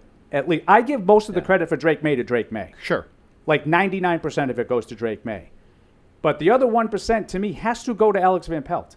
And I don't think he gets any credit for what he's doing with Drake May. Let me ask you this, Paul, because one of your great gifts is your experience, and you've seen a lot. You've seen most. You've got a young quarterback. You've taught him whatever the system is this year. What kind of disrepair do you do to the young quarterback if, for some reason or another, people think a change needs to be made? Are you setting him up to fail by doing something like that? It depends who the next guy is. If the next guy is a disaster, yeah. Okay. But I guess I'm saying they pulled the plug on Rick Dennison for Josh Allen, and he took off. So a young quarterback lost his first offensive coordinator, and then he got someone who was better, and he took off. So it can work. Like, it doesn't have to be like a career killer. One step up, two steps back. I think Drew Bledsoe had 5 offensive coordinators in his first 6 years. Well, I was going to ask you about and Drew because that was the best stretch of his career. That was the one that hits home to me because I remember that. Yeah, I mean, guy who had some success under Charlie and Ray Perkins. It was Ray Perkins. It was Ernie Zampese, Larry Kennan. Larry Kennan. Just like on and on and on. They were just cycling through. I heard Zoe talking about it a little bit this week. Yes. So it doesn't have to be like a death knell to a young quarterback. Now, you better get it right. Right. You better get a guy who works well with young quarterbacks if you're going to make a switch. And if you're going to stay with him, you better be right. You better have Alex Van Pelt better be the right guy for the job. So it's not easy. This is not easy. Like, I think it's so easy to say, well, Robert and Jonathan Kraft aren't doing their job. No, it's a really hard thing to do. They're not quote unquote football experts to know what scheme fits better with Drake May. So they're asking people. Right. Shouldn't they, as the owner of the team? They're asking people. Yeah. I did. Well, yeah. Okay. Email the show at podcast@patriots.com. You. Sure. And this is David in Madrid, Spain, who's writing, I agree that this will be a low-scoring game. Man, the defense has to be the reason we win. Also, they have to add Alex Austin to the 53-man roster by Wednesday. Who do you think they will let go? My guess is it's KJ Osborne. Also, stop the run. 3 items in there from David, who I don't know if dropping KJ Osborne is a reason to win, but in any event, Is the assumption that Alex Austin being added to the roster, is that a given, Mike? I don't think it's necessarily a given, no. We'll see. I don't know. But I mean, he's right, though. The window does close Wednesday. Yeah. I mean, I think you have some offensive linemen that could be candidates, too. You know, like Tyrese Robinson and who's the other guy? Lacita Smith. That's why I have my special sheet. I right needed here. the spreadsheet. And if you like those guys, you can cut them and then re-sign them to your practice squad and continue to develop them. Sure. Yeah. 855-PATS-500, the number. Tyler from Boston is next in the Patriots pregame social, fueled by Duncan. Good morning, Tyler.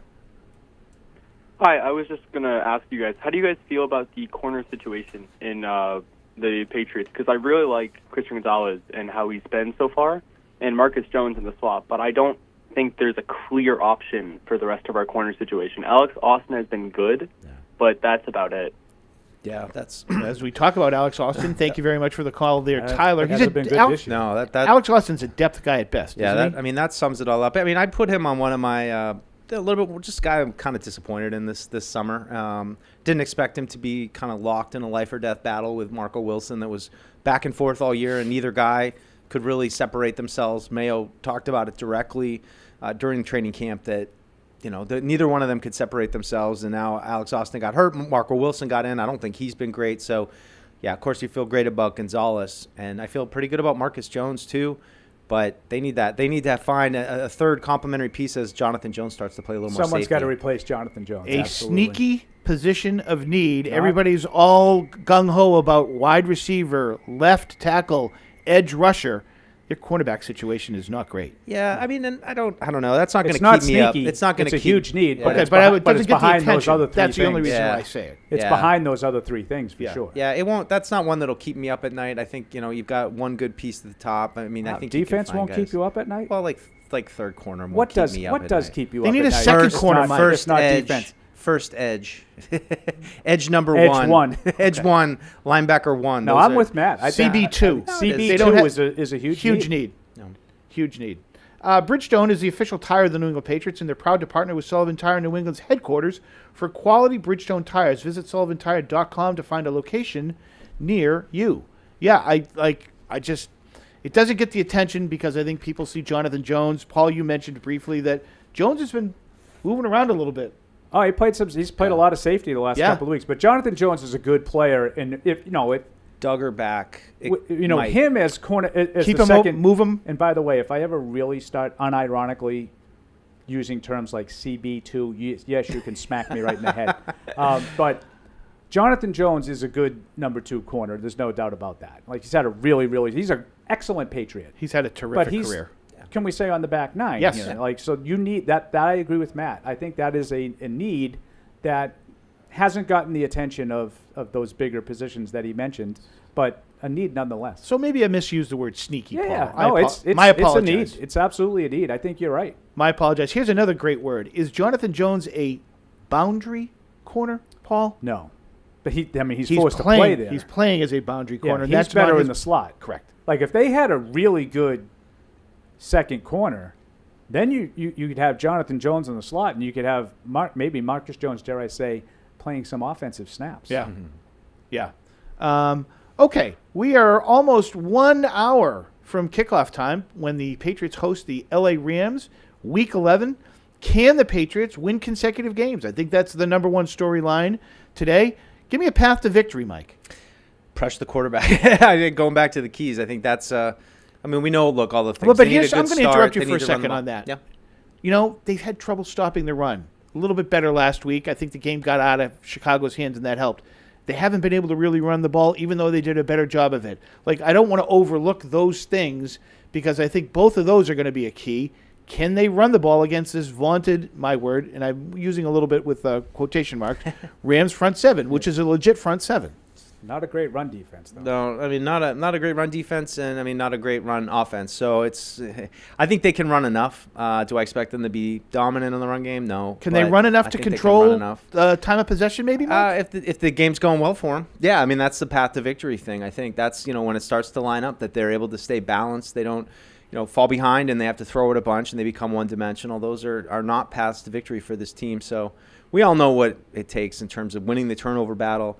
I think she said Stafford interception 5 straight games. They've also been taking the ball away a lot, so it's kind of offset a little bit. So how does the turnovers play out? That's always a huge part of the game. Paul? Yeah, I mean, the turnovers are hard to just overlook. I think the Rams, when they're playing well, have a good offense. I don't think they've done that often enough. They've been pretty inconsistent. Now, lot of that is because of the injuries. They've been missing 3 offensive linemen, 2 wide receivers for the vast majority of the season. So that's not easy to just, snap your fingers and overcome. But they've been able to patch it together well enough because of Stafford. If Stafford plays well, you're going to have a hard time today. You're going to need him to be off a little bit. You're going to have to rattle. I think it's simplistic, but Mike and I, we had the same key. I think you need to get him uncomfortable. Is this too simplistic, Paul? Score more points? No. They're moving up in weight class this week, right? Yeah. No? I mean, from last week, yeah. That's what I'm saying. From the Bears. Yeah, from the Bears. Not really. Like this is an average team. Okay, they're not better than average. They've underperformed. I love Matthew Stafford, as everybody knows. All right. But I mean, they're 500. I mean, they're 4-5. Yeah. Right. Okay. And all the numbers would have them average. I mean, all the rankings. Yeah. 855-PATS-500, the number here on the Patriots Pregame Social. John from Dallas, Texas, you join us next on the Pregame Social. Good afternoon, John.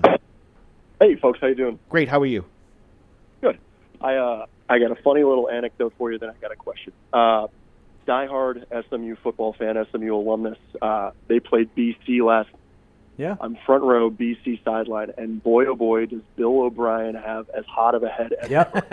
I watched the game, and Teapot was in full effect yesterday. I watched a lot of that game. Oh, my gosh. It's fantastic. I'm leaning over my girlfriend trying to explain to her, like, yeah, this guy used to F-bomb Brady left and right. It was great. I just got a funny question, not really relevant to the game, but Paul, have you ever given the look incorrectly? Oh, yeah. Has there ever been a game where things were trending in the right direction and turned around? Many times. It's a nod, actually. Thanks, That's a nod. That's why, John, I don't Thank do you, it. John. I don't make that all that public anymore. I've been wrong too many times. We're going to get it out of you one of these years with Drake May, I think. We'll be back. Return of the nod. Okay. We'll be back. Yeah. The return of the nod. Paul, I hate to say this. You got to educate me.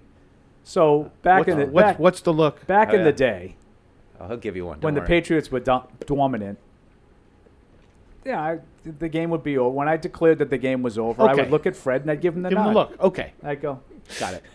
Got it. Just an aside from John's call there, I turned the game on for a second yesterday, and I saw that it was BC against SMU, but I see SMU wearing blue and black uniforms, and I'm trying to figure out, Dickerson didn't wear blue and black uniforms. Craig James didn't wear blue and black. What happened with the colors for SMU? Like, they wore blue. It's college football. It was red, white, and blue, wasn't crazy it? uniforms everywhere. Everybody has a variation of black now. Yeah.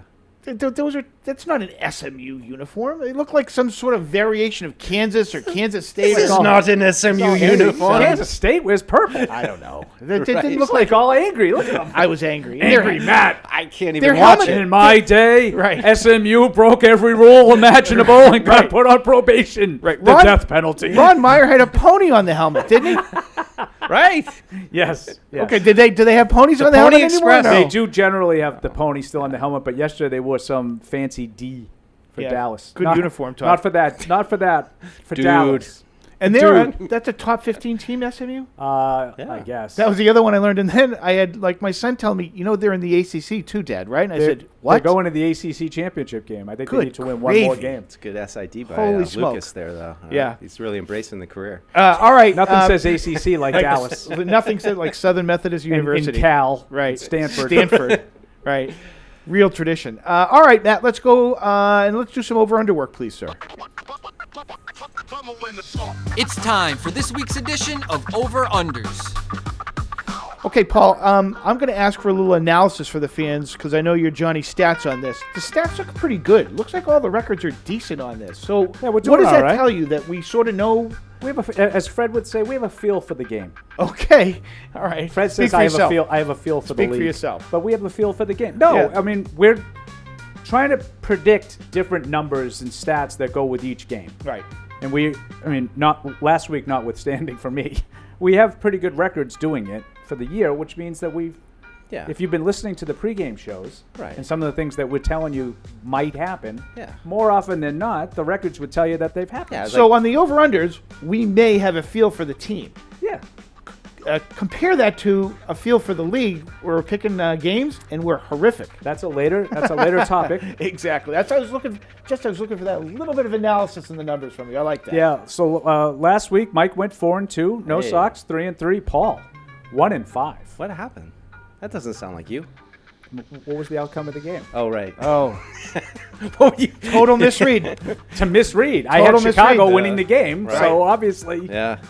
The Patriots pregame show is brought to you by DraftKings. Stay tuned because you'll hear more about DraftKings and all it has to offer throughout the show. DraftKings, the crown is yours. Numbers presented by DraftKings. Let's kick us off with some over-unders. So despite that 1-5 mark, I still set the pace at 36-24. Matt right behind, Humble one game brag. behind, 35-25, and Mike Made up some ground. 32-28. Yes, you did make up some ground. Three games. First number out of the chute is Drake May passing yards at 205.5. Paul. Oh. Well, I'm going to go down the same road I went last week. I'm going to take the over. It just seems like a really low number, so I'm going to take over. I will join. Yeah. A wise old man told me follow the trends, so I'm going to over. Just so you know, if we're following the trends, we'd be picking under. Correct. Oh. Yes, well, because as he was right around on that number last week, wasn't he? Just No. Was he So way it was under? like 180. Yeah. Okay. Something like that. Yep. Next, if we're going to do Drake May passing yards, I guess DraftKings says, why don't we do Matthew Stafford passing yards at 242.5? Michael. All right. I'm going to get crazy. I'm going under. Pat's D. Let's go. Ditto. Because I think this is going to be a tractor pull. Yeah, I'm going to take the over. Try to He's a separate. Matthew Stafford fan. Try to separate. Drake May's longest completion, the board says today, 34.5, Paul. Here's, Mike, where you go with the trends. Oh, okay. Every time Explain it to me. Every time we've done this, I've taken the over and it's hit, so I'll take the over again. I'm going to differentiate myself and go with the under on that. Yeah, I'm gonna hit the under on that one too. Joey Sly kicking points. That would mean a combination of field goals and extra points. Is it 6.5 is the number, Mike? I like that number. I think I got him for 7. I'm gonna go over. Okay. Paul? I'm taking the over as well. 3 for 3 on Joey Sly. Total turnovers, 2.5. That's why these guys at DraftKings are good, man. It's a That's good a number. tough number. Yeah. I'm gonna jump on it. Yes, please. I'm gonna jump on it and say over. I think there's been quite a few turnovers for both these teams. I'm gonna take the over. I'm going to take the under. Patriots haven't really taken it away much. I'll take the under. I'm with Mr. Perillo, and tractor pull doesn't mean a turnover fest. So I'm going to go under on that. I'll Last, just interrupt you on this one, Matt, on the total score here, because currently there is a 5-point difference between what I printed out and what DraftKings has. Whoa, So would you big like to use this swing. number on the Do you have- paper do you have- or the current number? hold on. 43.5. Matt, do you have a breaking 40, news? 42 and a Do you have a half. breaking news sounder? This is major breaking news. I'm It would wondering about the interrupt you off an accuracy. instrumental and playing underneath I you would guys. I would ask if any of these numbers are accurate. If you're telling me you've got that kind of a swing, just kidding. Oh, they are all accurate, sir. Okay, I so- double-checked during the segment. So hold on for a second. 42.5. We'll go with then. So that's what the number is, 42.5. You want to lead things off then, Paul? I'm going to take the over. Quick math there, Paulie. Yes. Did you see me? Beep, beep, beep, beep, beep. Michael? I had all I could do to not start using fingers. I'll go under on this one. Same. Under on, yeah, I just think for a lot of reasons this thing's going to be a tough one. I don't mean to be cranky and make it personal about myself, but can I just once have some nice things? Can I have one game that goes over just once? You're talking about the score. Yeah. Yeah, Can I just have somebody find the thing called the end zone and let's have some fun for a change? Points. Rant over. Yeah. Move the ball, score points. Right. That's what it's all about. Okay, so Paul, you sort of mentioned this a little bit. This is really going to help get points scored. The Patriots running game. You're saying the Rams defense is susceptible to a little bit of the run. Do you see them trying to be a run established team today? I mean, I think the offense has to start and end through Drake May if you want to move the ball and score any points. The run game was a little better last week. That didn't really do anything for you. I think you need to Drake May's got to get comfortable in the pocket. You got to make plays. And then if that works, then you want to run the ball and grind it out after that. That's all well and good. But I think it's got to start with May. Throw to score. Throw to score. Run to win. Run to win. That's the formula. Mike Dussault taught me that, Matt. So it's almost 50 minutes till kickoff starts here when the Patriots host the LA Rams. Mike, a topic du jour every single week seems to be offensive line combinations. Mm-hmm. We're close to seeing warm-ups commence here in a minute. Should we be looking forward to the same combination on the offensive line this week? I think so. There was no shenanigans with rotations this week. No Michael Manu moving around or anything like that. It seems like they're going to roll in with the same group again. So they've been talking about wanting continuity. They've got some continuity. Now it's time to start playing better and playing more consistently. And I think we've seen baby steps along the way. I was going to say, I think you can see maybe a little hint of the continuity helping this team. Yeah, yes? I think so. And I mean, like we said, there's this very active front, very disruptive front. Guys are going to have energy for all 60 minutes. So just excited to see how the offensive line does. It's not obviously quite on the same level of Drake May, but anytime you're able to get some continuity with the same guys out there, my expectations rise a little bit. It's not like, all right, geez, we got a rookie that we signed 3 days ago is starting at center. Like, here we go. Let's see what happens. It's, all right, these guys have been in there. They've been practicing together. We've been talking about this for a while now. Let's play better. Let's not make stupid mistakes. Let's not let the rush come right up the middle like they were doing early in the year. They've been better on that stuff, so hopefully their progress continues. And I'm a believer in the continuity has helped them maybe a little bit. Again, I think you said baby steps. Paul, I know you're a big PFF guy. Vidarian Lowe, I don't think graded out so well, if you believe the PFF. Was it he that I think they had a struggling? I couldn't tell you, Matt. I don't look at the PFF numbers. So what's your eyeballs tell you? My Paul? eyeballs told me that last week I thought the pass protection was a little bit better, but Drake May wasn't as good handling it. So I think the numbers probably would tell you that they were under pressure every bit as much as they have been. But I thought a lot of that pressure was on Drake May last week. I think there was an early one that Onwenu whiffed. But beyond that, I didn't see a lot of egregious breakdowns. Now, the Bears don't really get after the passer very much either. I mean, Montez Sweat's a good player, but that's about it.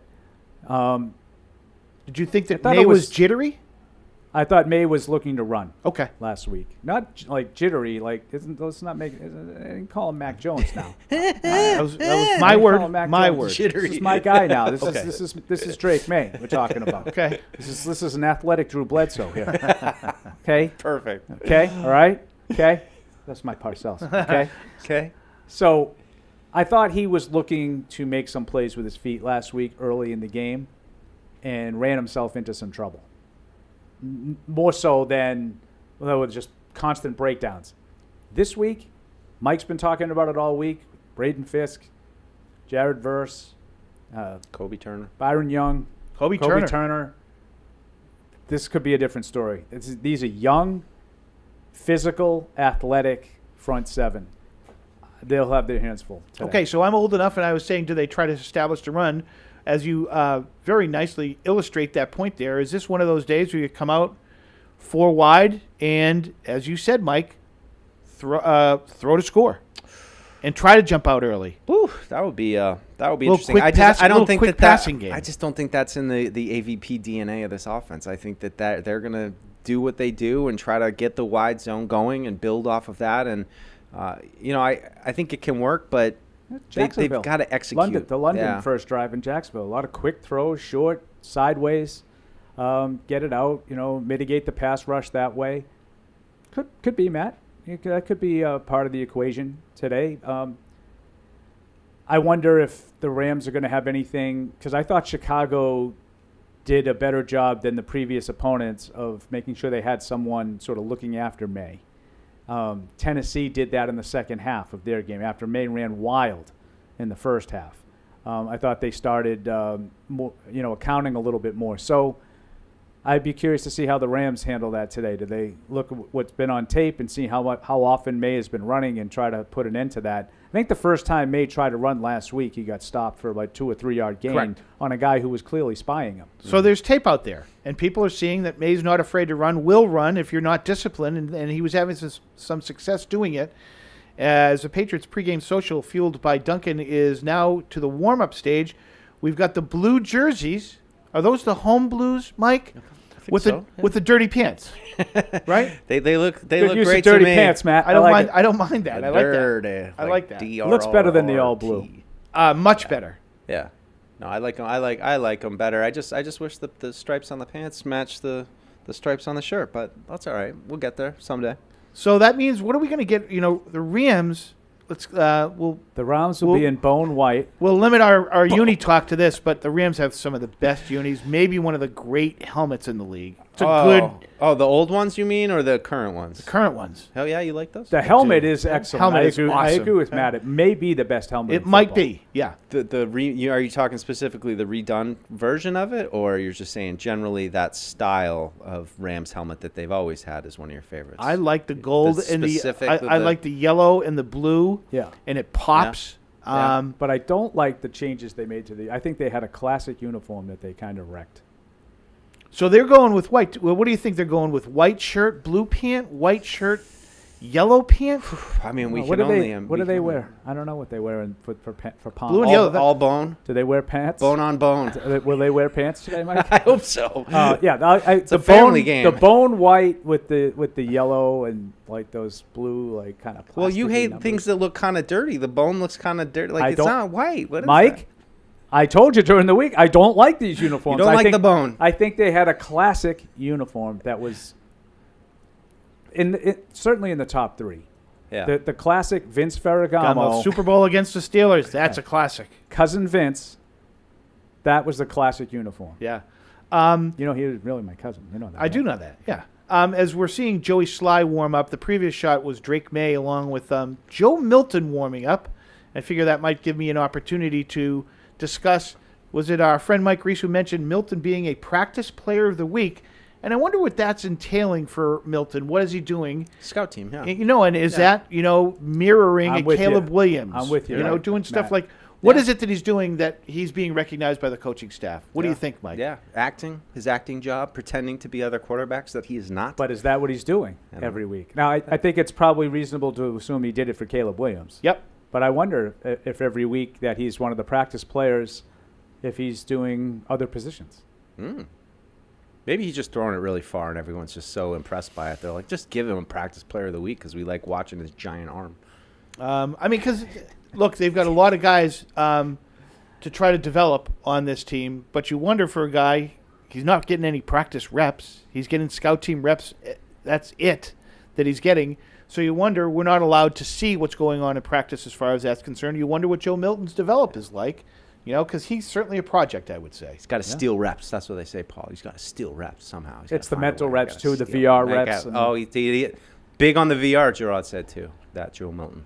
But I do wonder how much quarterback he's playing on the scout team or if it's other things that he's doing. Mm-hmm. And again, Caleb Williams certainly makes sense that he was, simulating a mobile, athletic quarterback running around and being an athlete, because that's what Caleb Williams You're is. skeptical of him doing Matthew Stafford?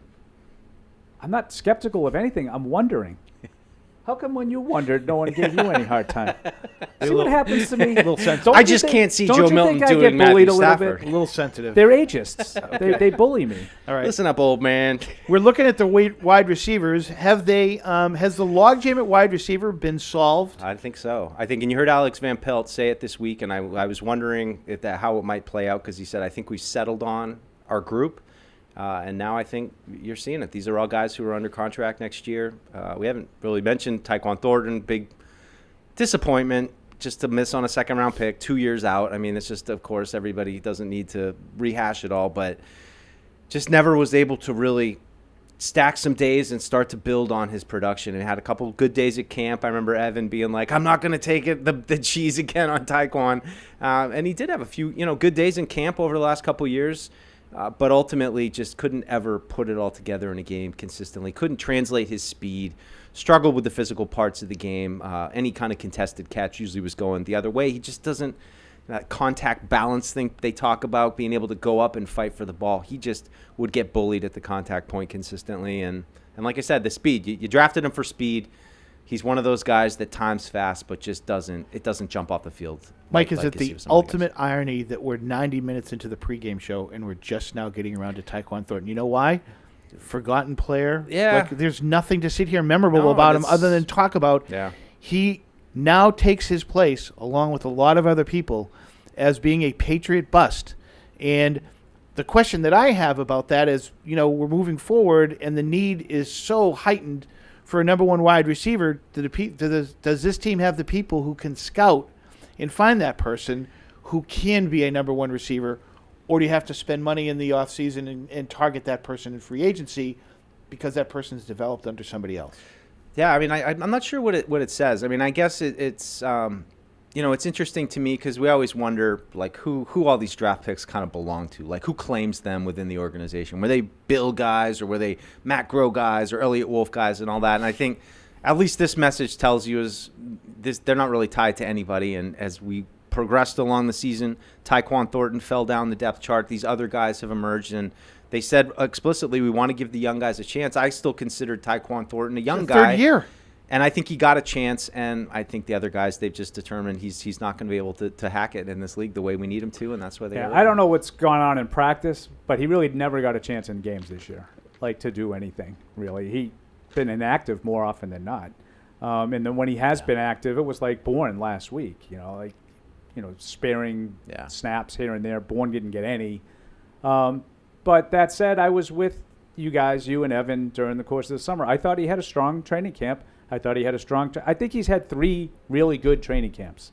He's never been able to bring any of that onto the game field, with the lone flash of an exception of that rookie year game in Cleveland when the game was over and he had a couple of plays. Yeah, those were his 2 touchdowns. And other than that, he just was not able to make plays on the ball down the field when given the opportunity. And the last straw was probably that one that he couldn't catch against the Jets, where May got out of the pocket, off platform. Matt loves when you use those terms, Mike.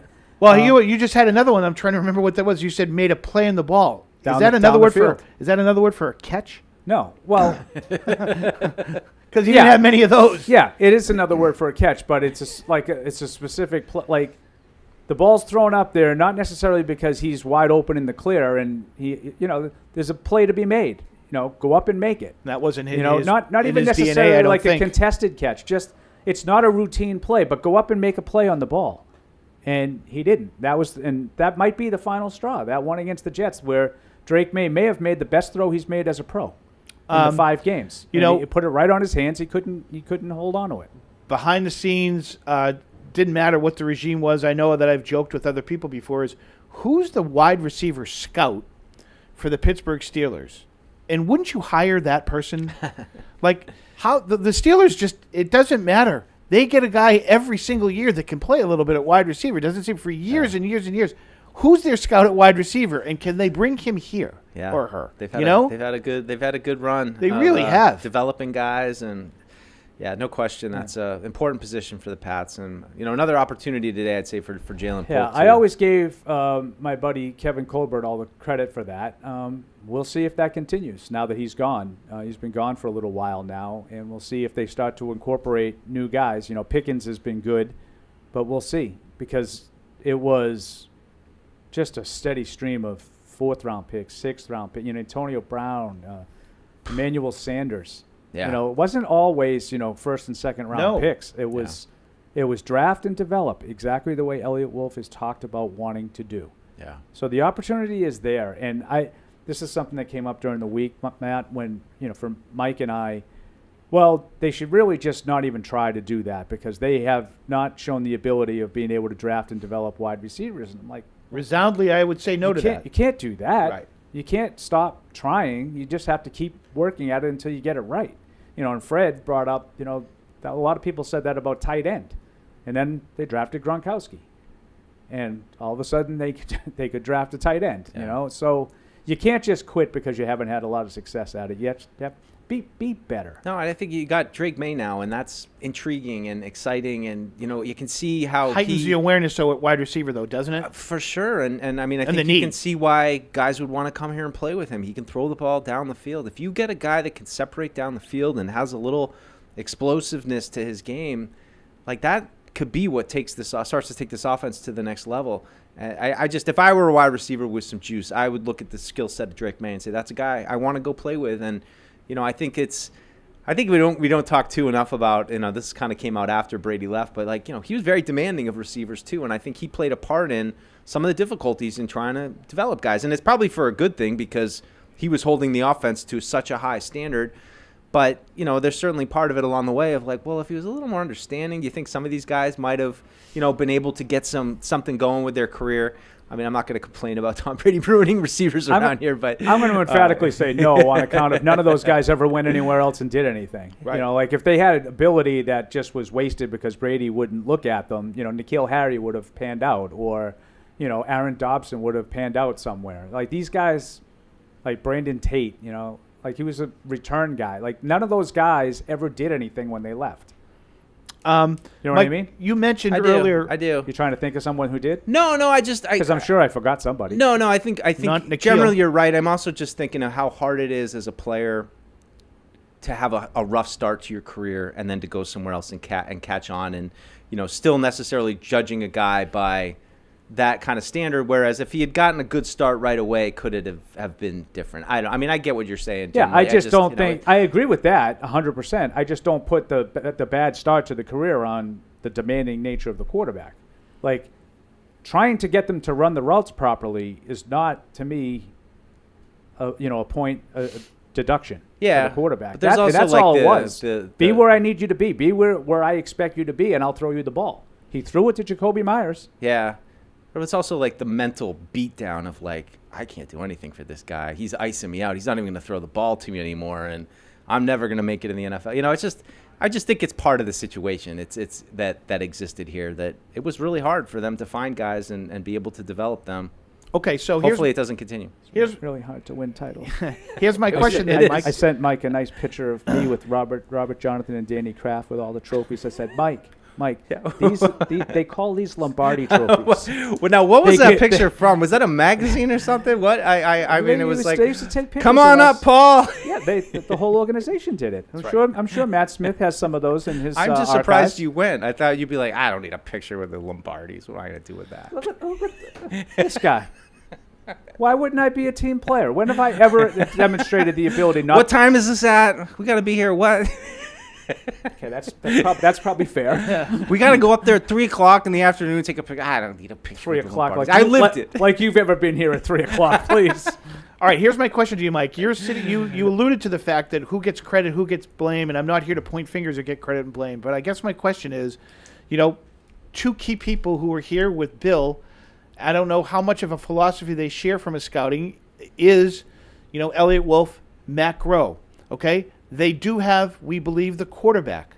So as they're scouting wide receivers and looking at wide receivers, are they changing some of the things that maybe they looked at a wide receiver, to a guy who's a little bit more mobile, a little bit more athletic, and is there the traits that they're looking for at wide receiver? Do they adapt and change with maybe something that they did even just 5 years ago? Yeah, I think the slot position might be one that, you have Pop Douglas, who I think would probably be maybe a little bit more high volume guy if he was in that kind of old offense with Brady.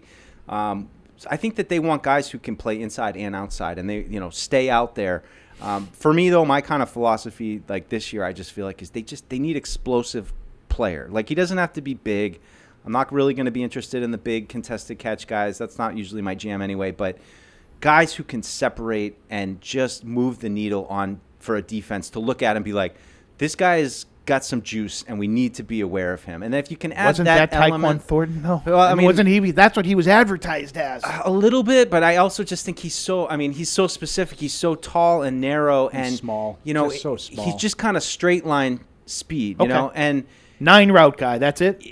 There you go. 9 route and comebacks. That's you're either going to try to get him off and come back, or you're going to beat him over the top.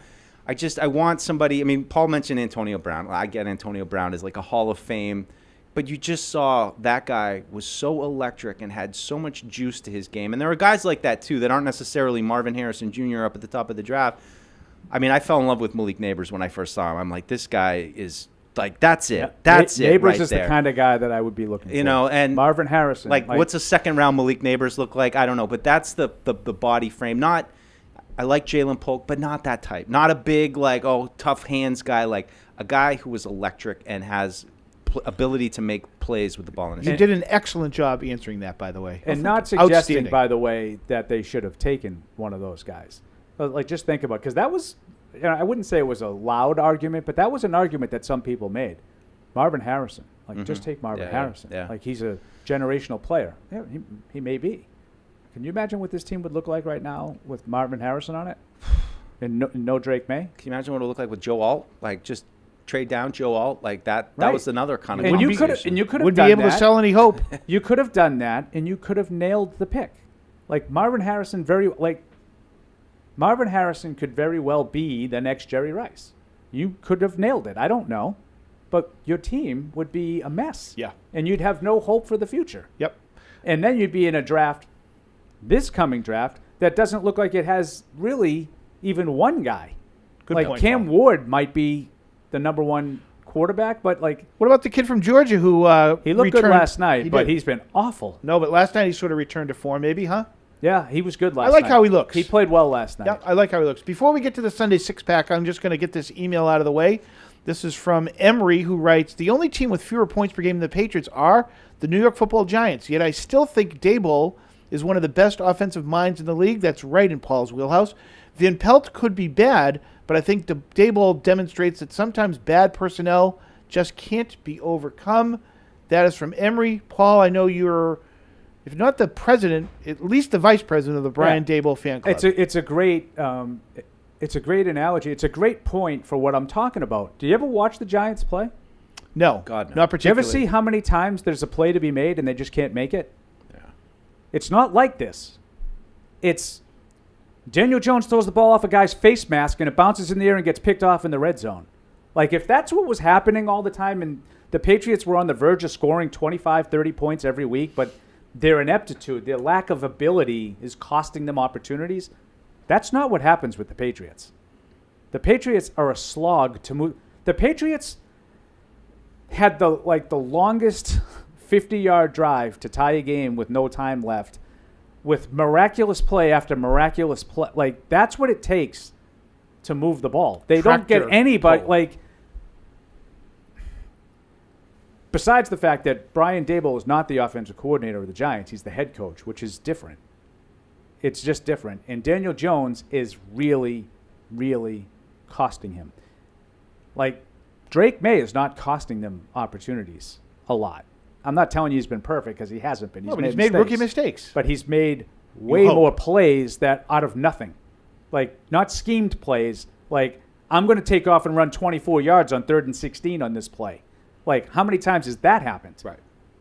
You know, that's not a scheme. You know, I think what they get, in other words, is just basically been on their own. I don't think that they've been schemed a lot to help it along. What do you think the lesson is from watching the Giants try to keep giving Daniel Jones opportunities by putting weapons around him, but he just can't do it? This is a great topic. Can I also add, and like those other guys that I mentioned earlier in the show, Brian Daboll is on the verge of being fired and is being, that's being talked about constantly. This is my point. When you have an offense that's mired at the bottom of the league, you are automatically in the spotlight, Subject to criticism, and subject to being fired. Yep. Like, that's not unfair.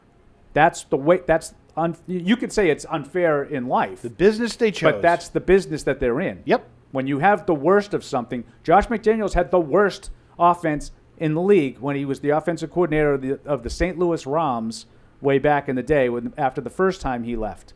He got fired. That's what happens. Like, that's how it all works. To your point about Daniel Jones, it is a cautionary tale, Mike, because you have to know in your heart that he's not good enough. It's like Mac Jones. You knew it when you see it. Mm-hmm. You knew he wasn't good enough. And that so don't belabor the point and give him another contract, which is what the Giants did. And that McDaniels firing helped bring about one of the great dancers of all time, Danny Amendola, who was on that team with Josh. And now Danny Amendola is on the verge of really making a name for himself, something to really be proud about. Good for him is what I say. Dancing in the Stars you're talking about? Yeah, good for him. He's down in the finals? Oh, I think he's in the semifinals. Oh. Note to self, it sounds like another guy that Matt Sneaky hates. Matt, let's do the Sunday six-pack, please. This is the Sunday six-pack, so kick back and listen to my position. I'm itching to get the picks back. You better bring a big stack. Get it mixed, Jack. I came to win it, yeah, this is the Sunday six-pack.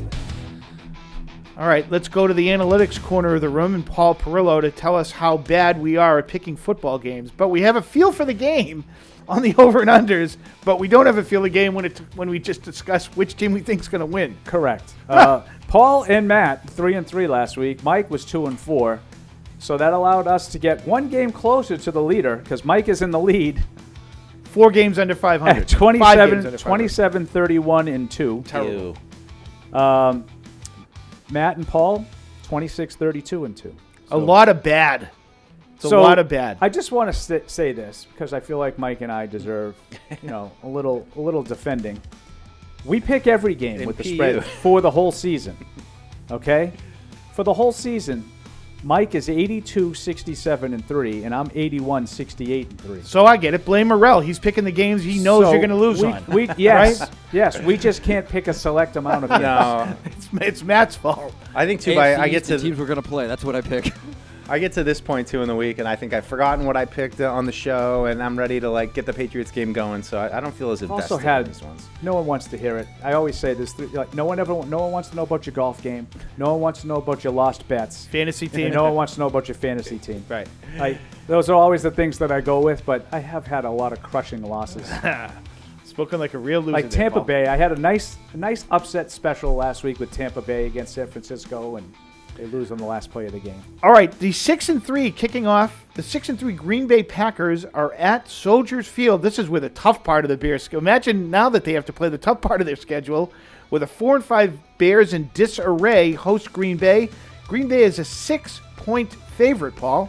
Love these division games. You know what? You hardly ever see. This is a really good division game. You never see like Green Bay and Chicago play. It almost never happens.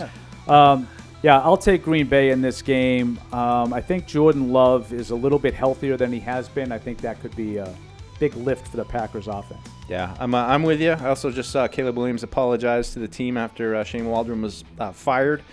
Oh, did he really? That went well. Yeah, that's a report out today. Wow. Stepped up and said, my apologize. I'm mildly impressed with that. Should I not be? No, I don't know. No, there's so many instances where I would want to sit here and say, go against the grain, and Chicago is pissed because of how they played last week. Caleb Williams is now apologizing and things like that, and I'm going to go against the grain and pick Chicago. But for the life of me, after that performance last week, there's no way I could pick the Bears, which means they're probably going to cover. But I will also pick Green Bay next in the 1 o'clock slot. Another really good team, the 2-7 LA Raiders are at Miami, who might have caught a little bit of a their season might have turned when they beat the Rams last week. The Dolphins 7.5-point favorites against the Raiders, Mike. Yeah, it's crazy how Tua gets back in there and all of a sudden the fine-tuned machine is just running again and is starting to look good. So I'm going to take the Raiders at home to keep the momentum going. I think, like you said, Matt, about this game, Dolphins need that game. Yep. Dolphins. You're picking the Dolphins. Dolphins. Okay. Matt's picking the Dolphins as well, Paul. Yeah, I don't like that half point that got added on, but I'll take Miami too. I think the Raiders are a mess. Long ride for the Raiders to come and get their heads kicked in. One of the marquee games on the slate for Week 11.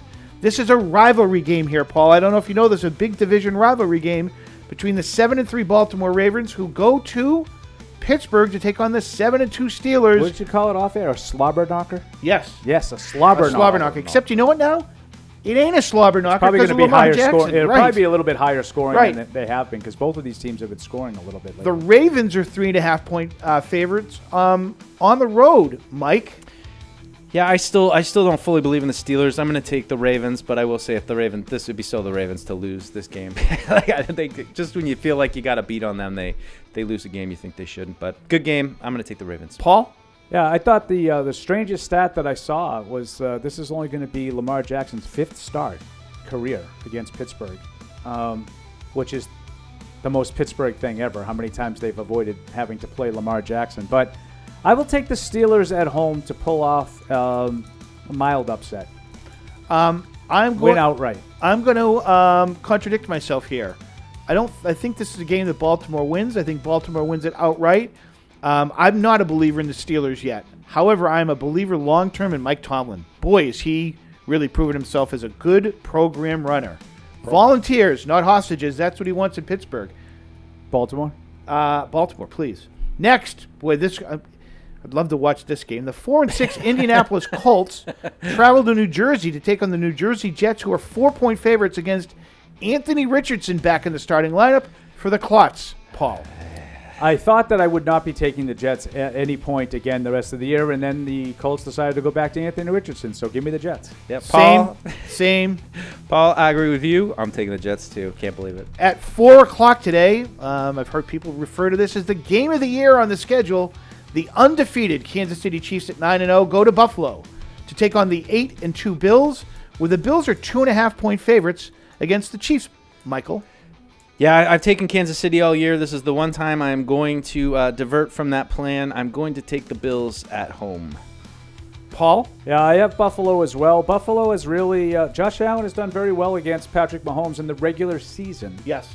Not the playoffs, and this is a regular season game, so I will take the Bills. I'm going to contradict myself once again. The Chiefs are not playing that well, yet they're 9-0. I think to pick against the Chiefs is foolish, and so I will pick the Chiefs in this game. Thank you. And that brings us to the game here at Gillette Stadium, Foxborough, where the 3-7 New England Patriots host the 4-5 LA Rams. The Rams, road favorites, are giving 4 points. Mike. I wish I could do it. I wish they could keep the good vibes going. I just, like you said, Matt, I think the Rams need this game a little bit more than the Patriots do. Patriots working some new pieces back into their defense. If they're able to contribute more than I think they're going to, I think that the Patriots will have a chance. But I like the Rams in this game. I'm going to say 27-17. Paul? I see it kind of similar to the way Mike said. Obviously, turnovers can change things in a hurry and mistakes and whatnot. But I think the Rams will do what Matt said at the very beginning of the show and show the urgency and desperation that they need to win this game to stay in the race. Very tight race in the NFC West. Can't afford to lose to a 3-win team in consecutive weeks. So I will take the Rams 27-16. Do I have to pick a number here? No. You can Is do that whatever new? you want. Okay. You're the host. No, so I think both things could be right. I think the Rams are desperate. I think the Patriots are going to be fighting like hell to try to win consecutive games. I think the Rams are going to win the game, but I think the Patriots cover. I think this is going to be a close, overused word that I've been using in this hour 45 minutes or so, tractor pull. I think this is going to be a tractor pull. New England keeps it close, but I think the Rams win because they're the more desperate team. Tractor pull, what's that like? Haven't seen any generally, of those. Generally not aesthetically pleasing. Right. Right? Generally. We've generally seen 9 of those this year. I would say the Houston game probably wasn't a tractor pull at 41-21, but every other game was. What if you love punts? Oh, we got something for you. Yeah, well. Bryce Baringer. Right bang, right down the middle of the field. Right? Wow. He's sneaky negative. Not so sneaky. No, I just, I'm okay with making it bounce and go out of bounds. How about that? Yeah. Keep it away from the guys. Don't Right. let them return it. All right, Mike, final thoughts as we're wrapping things up here.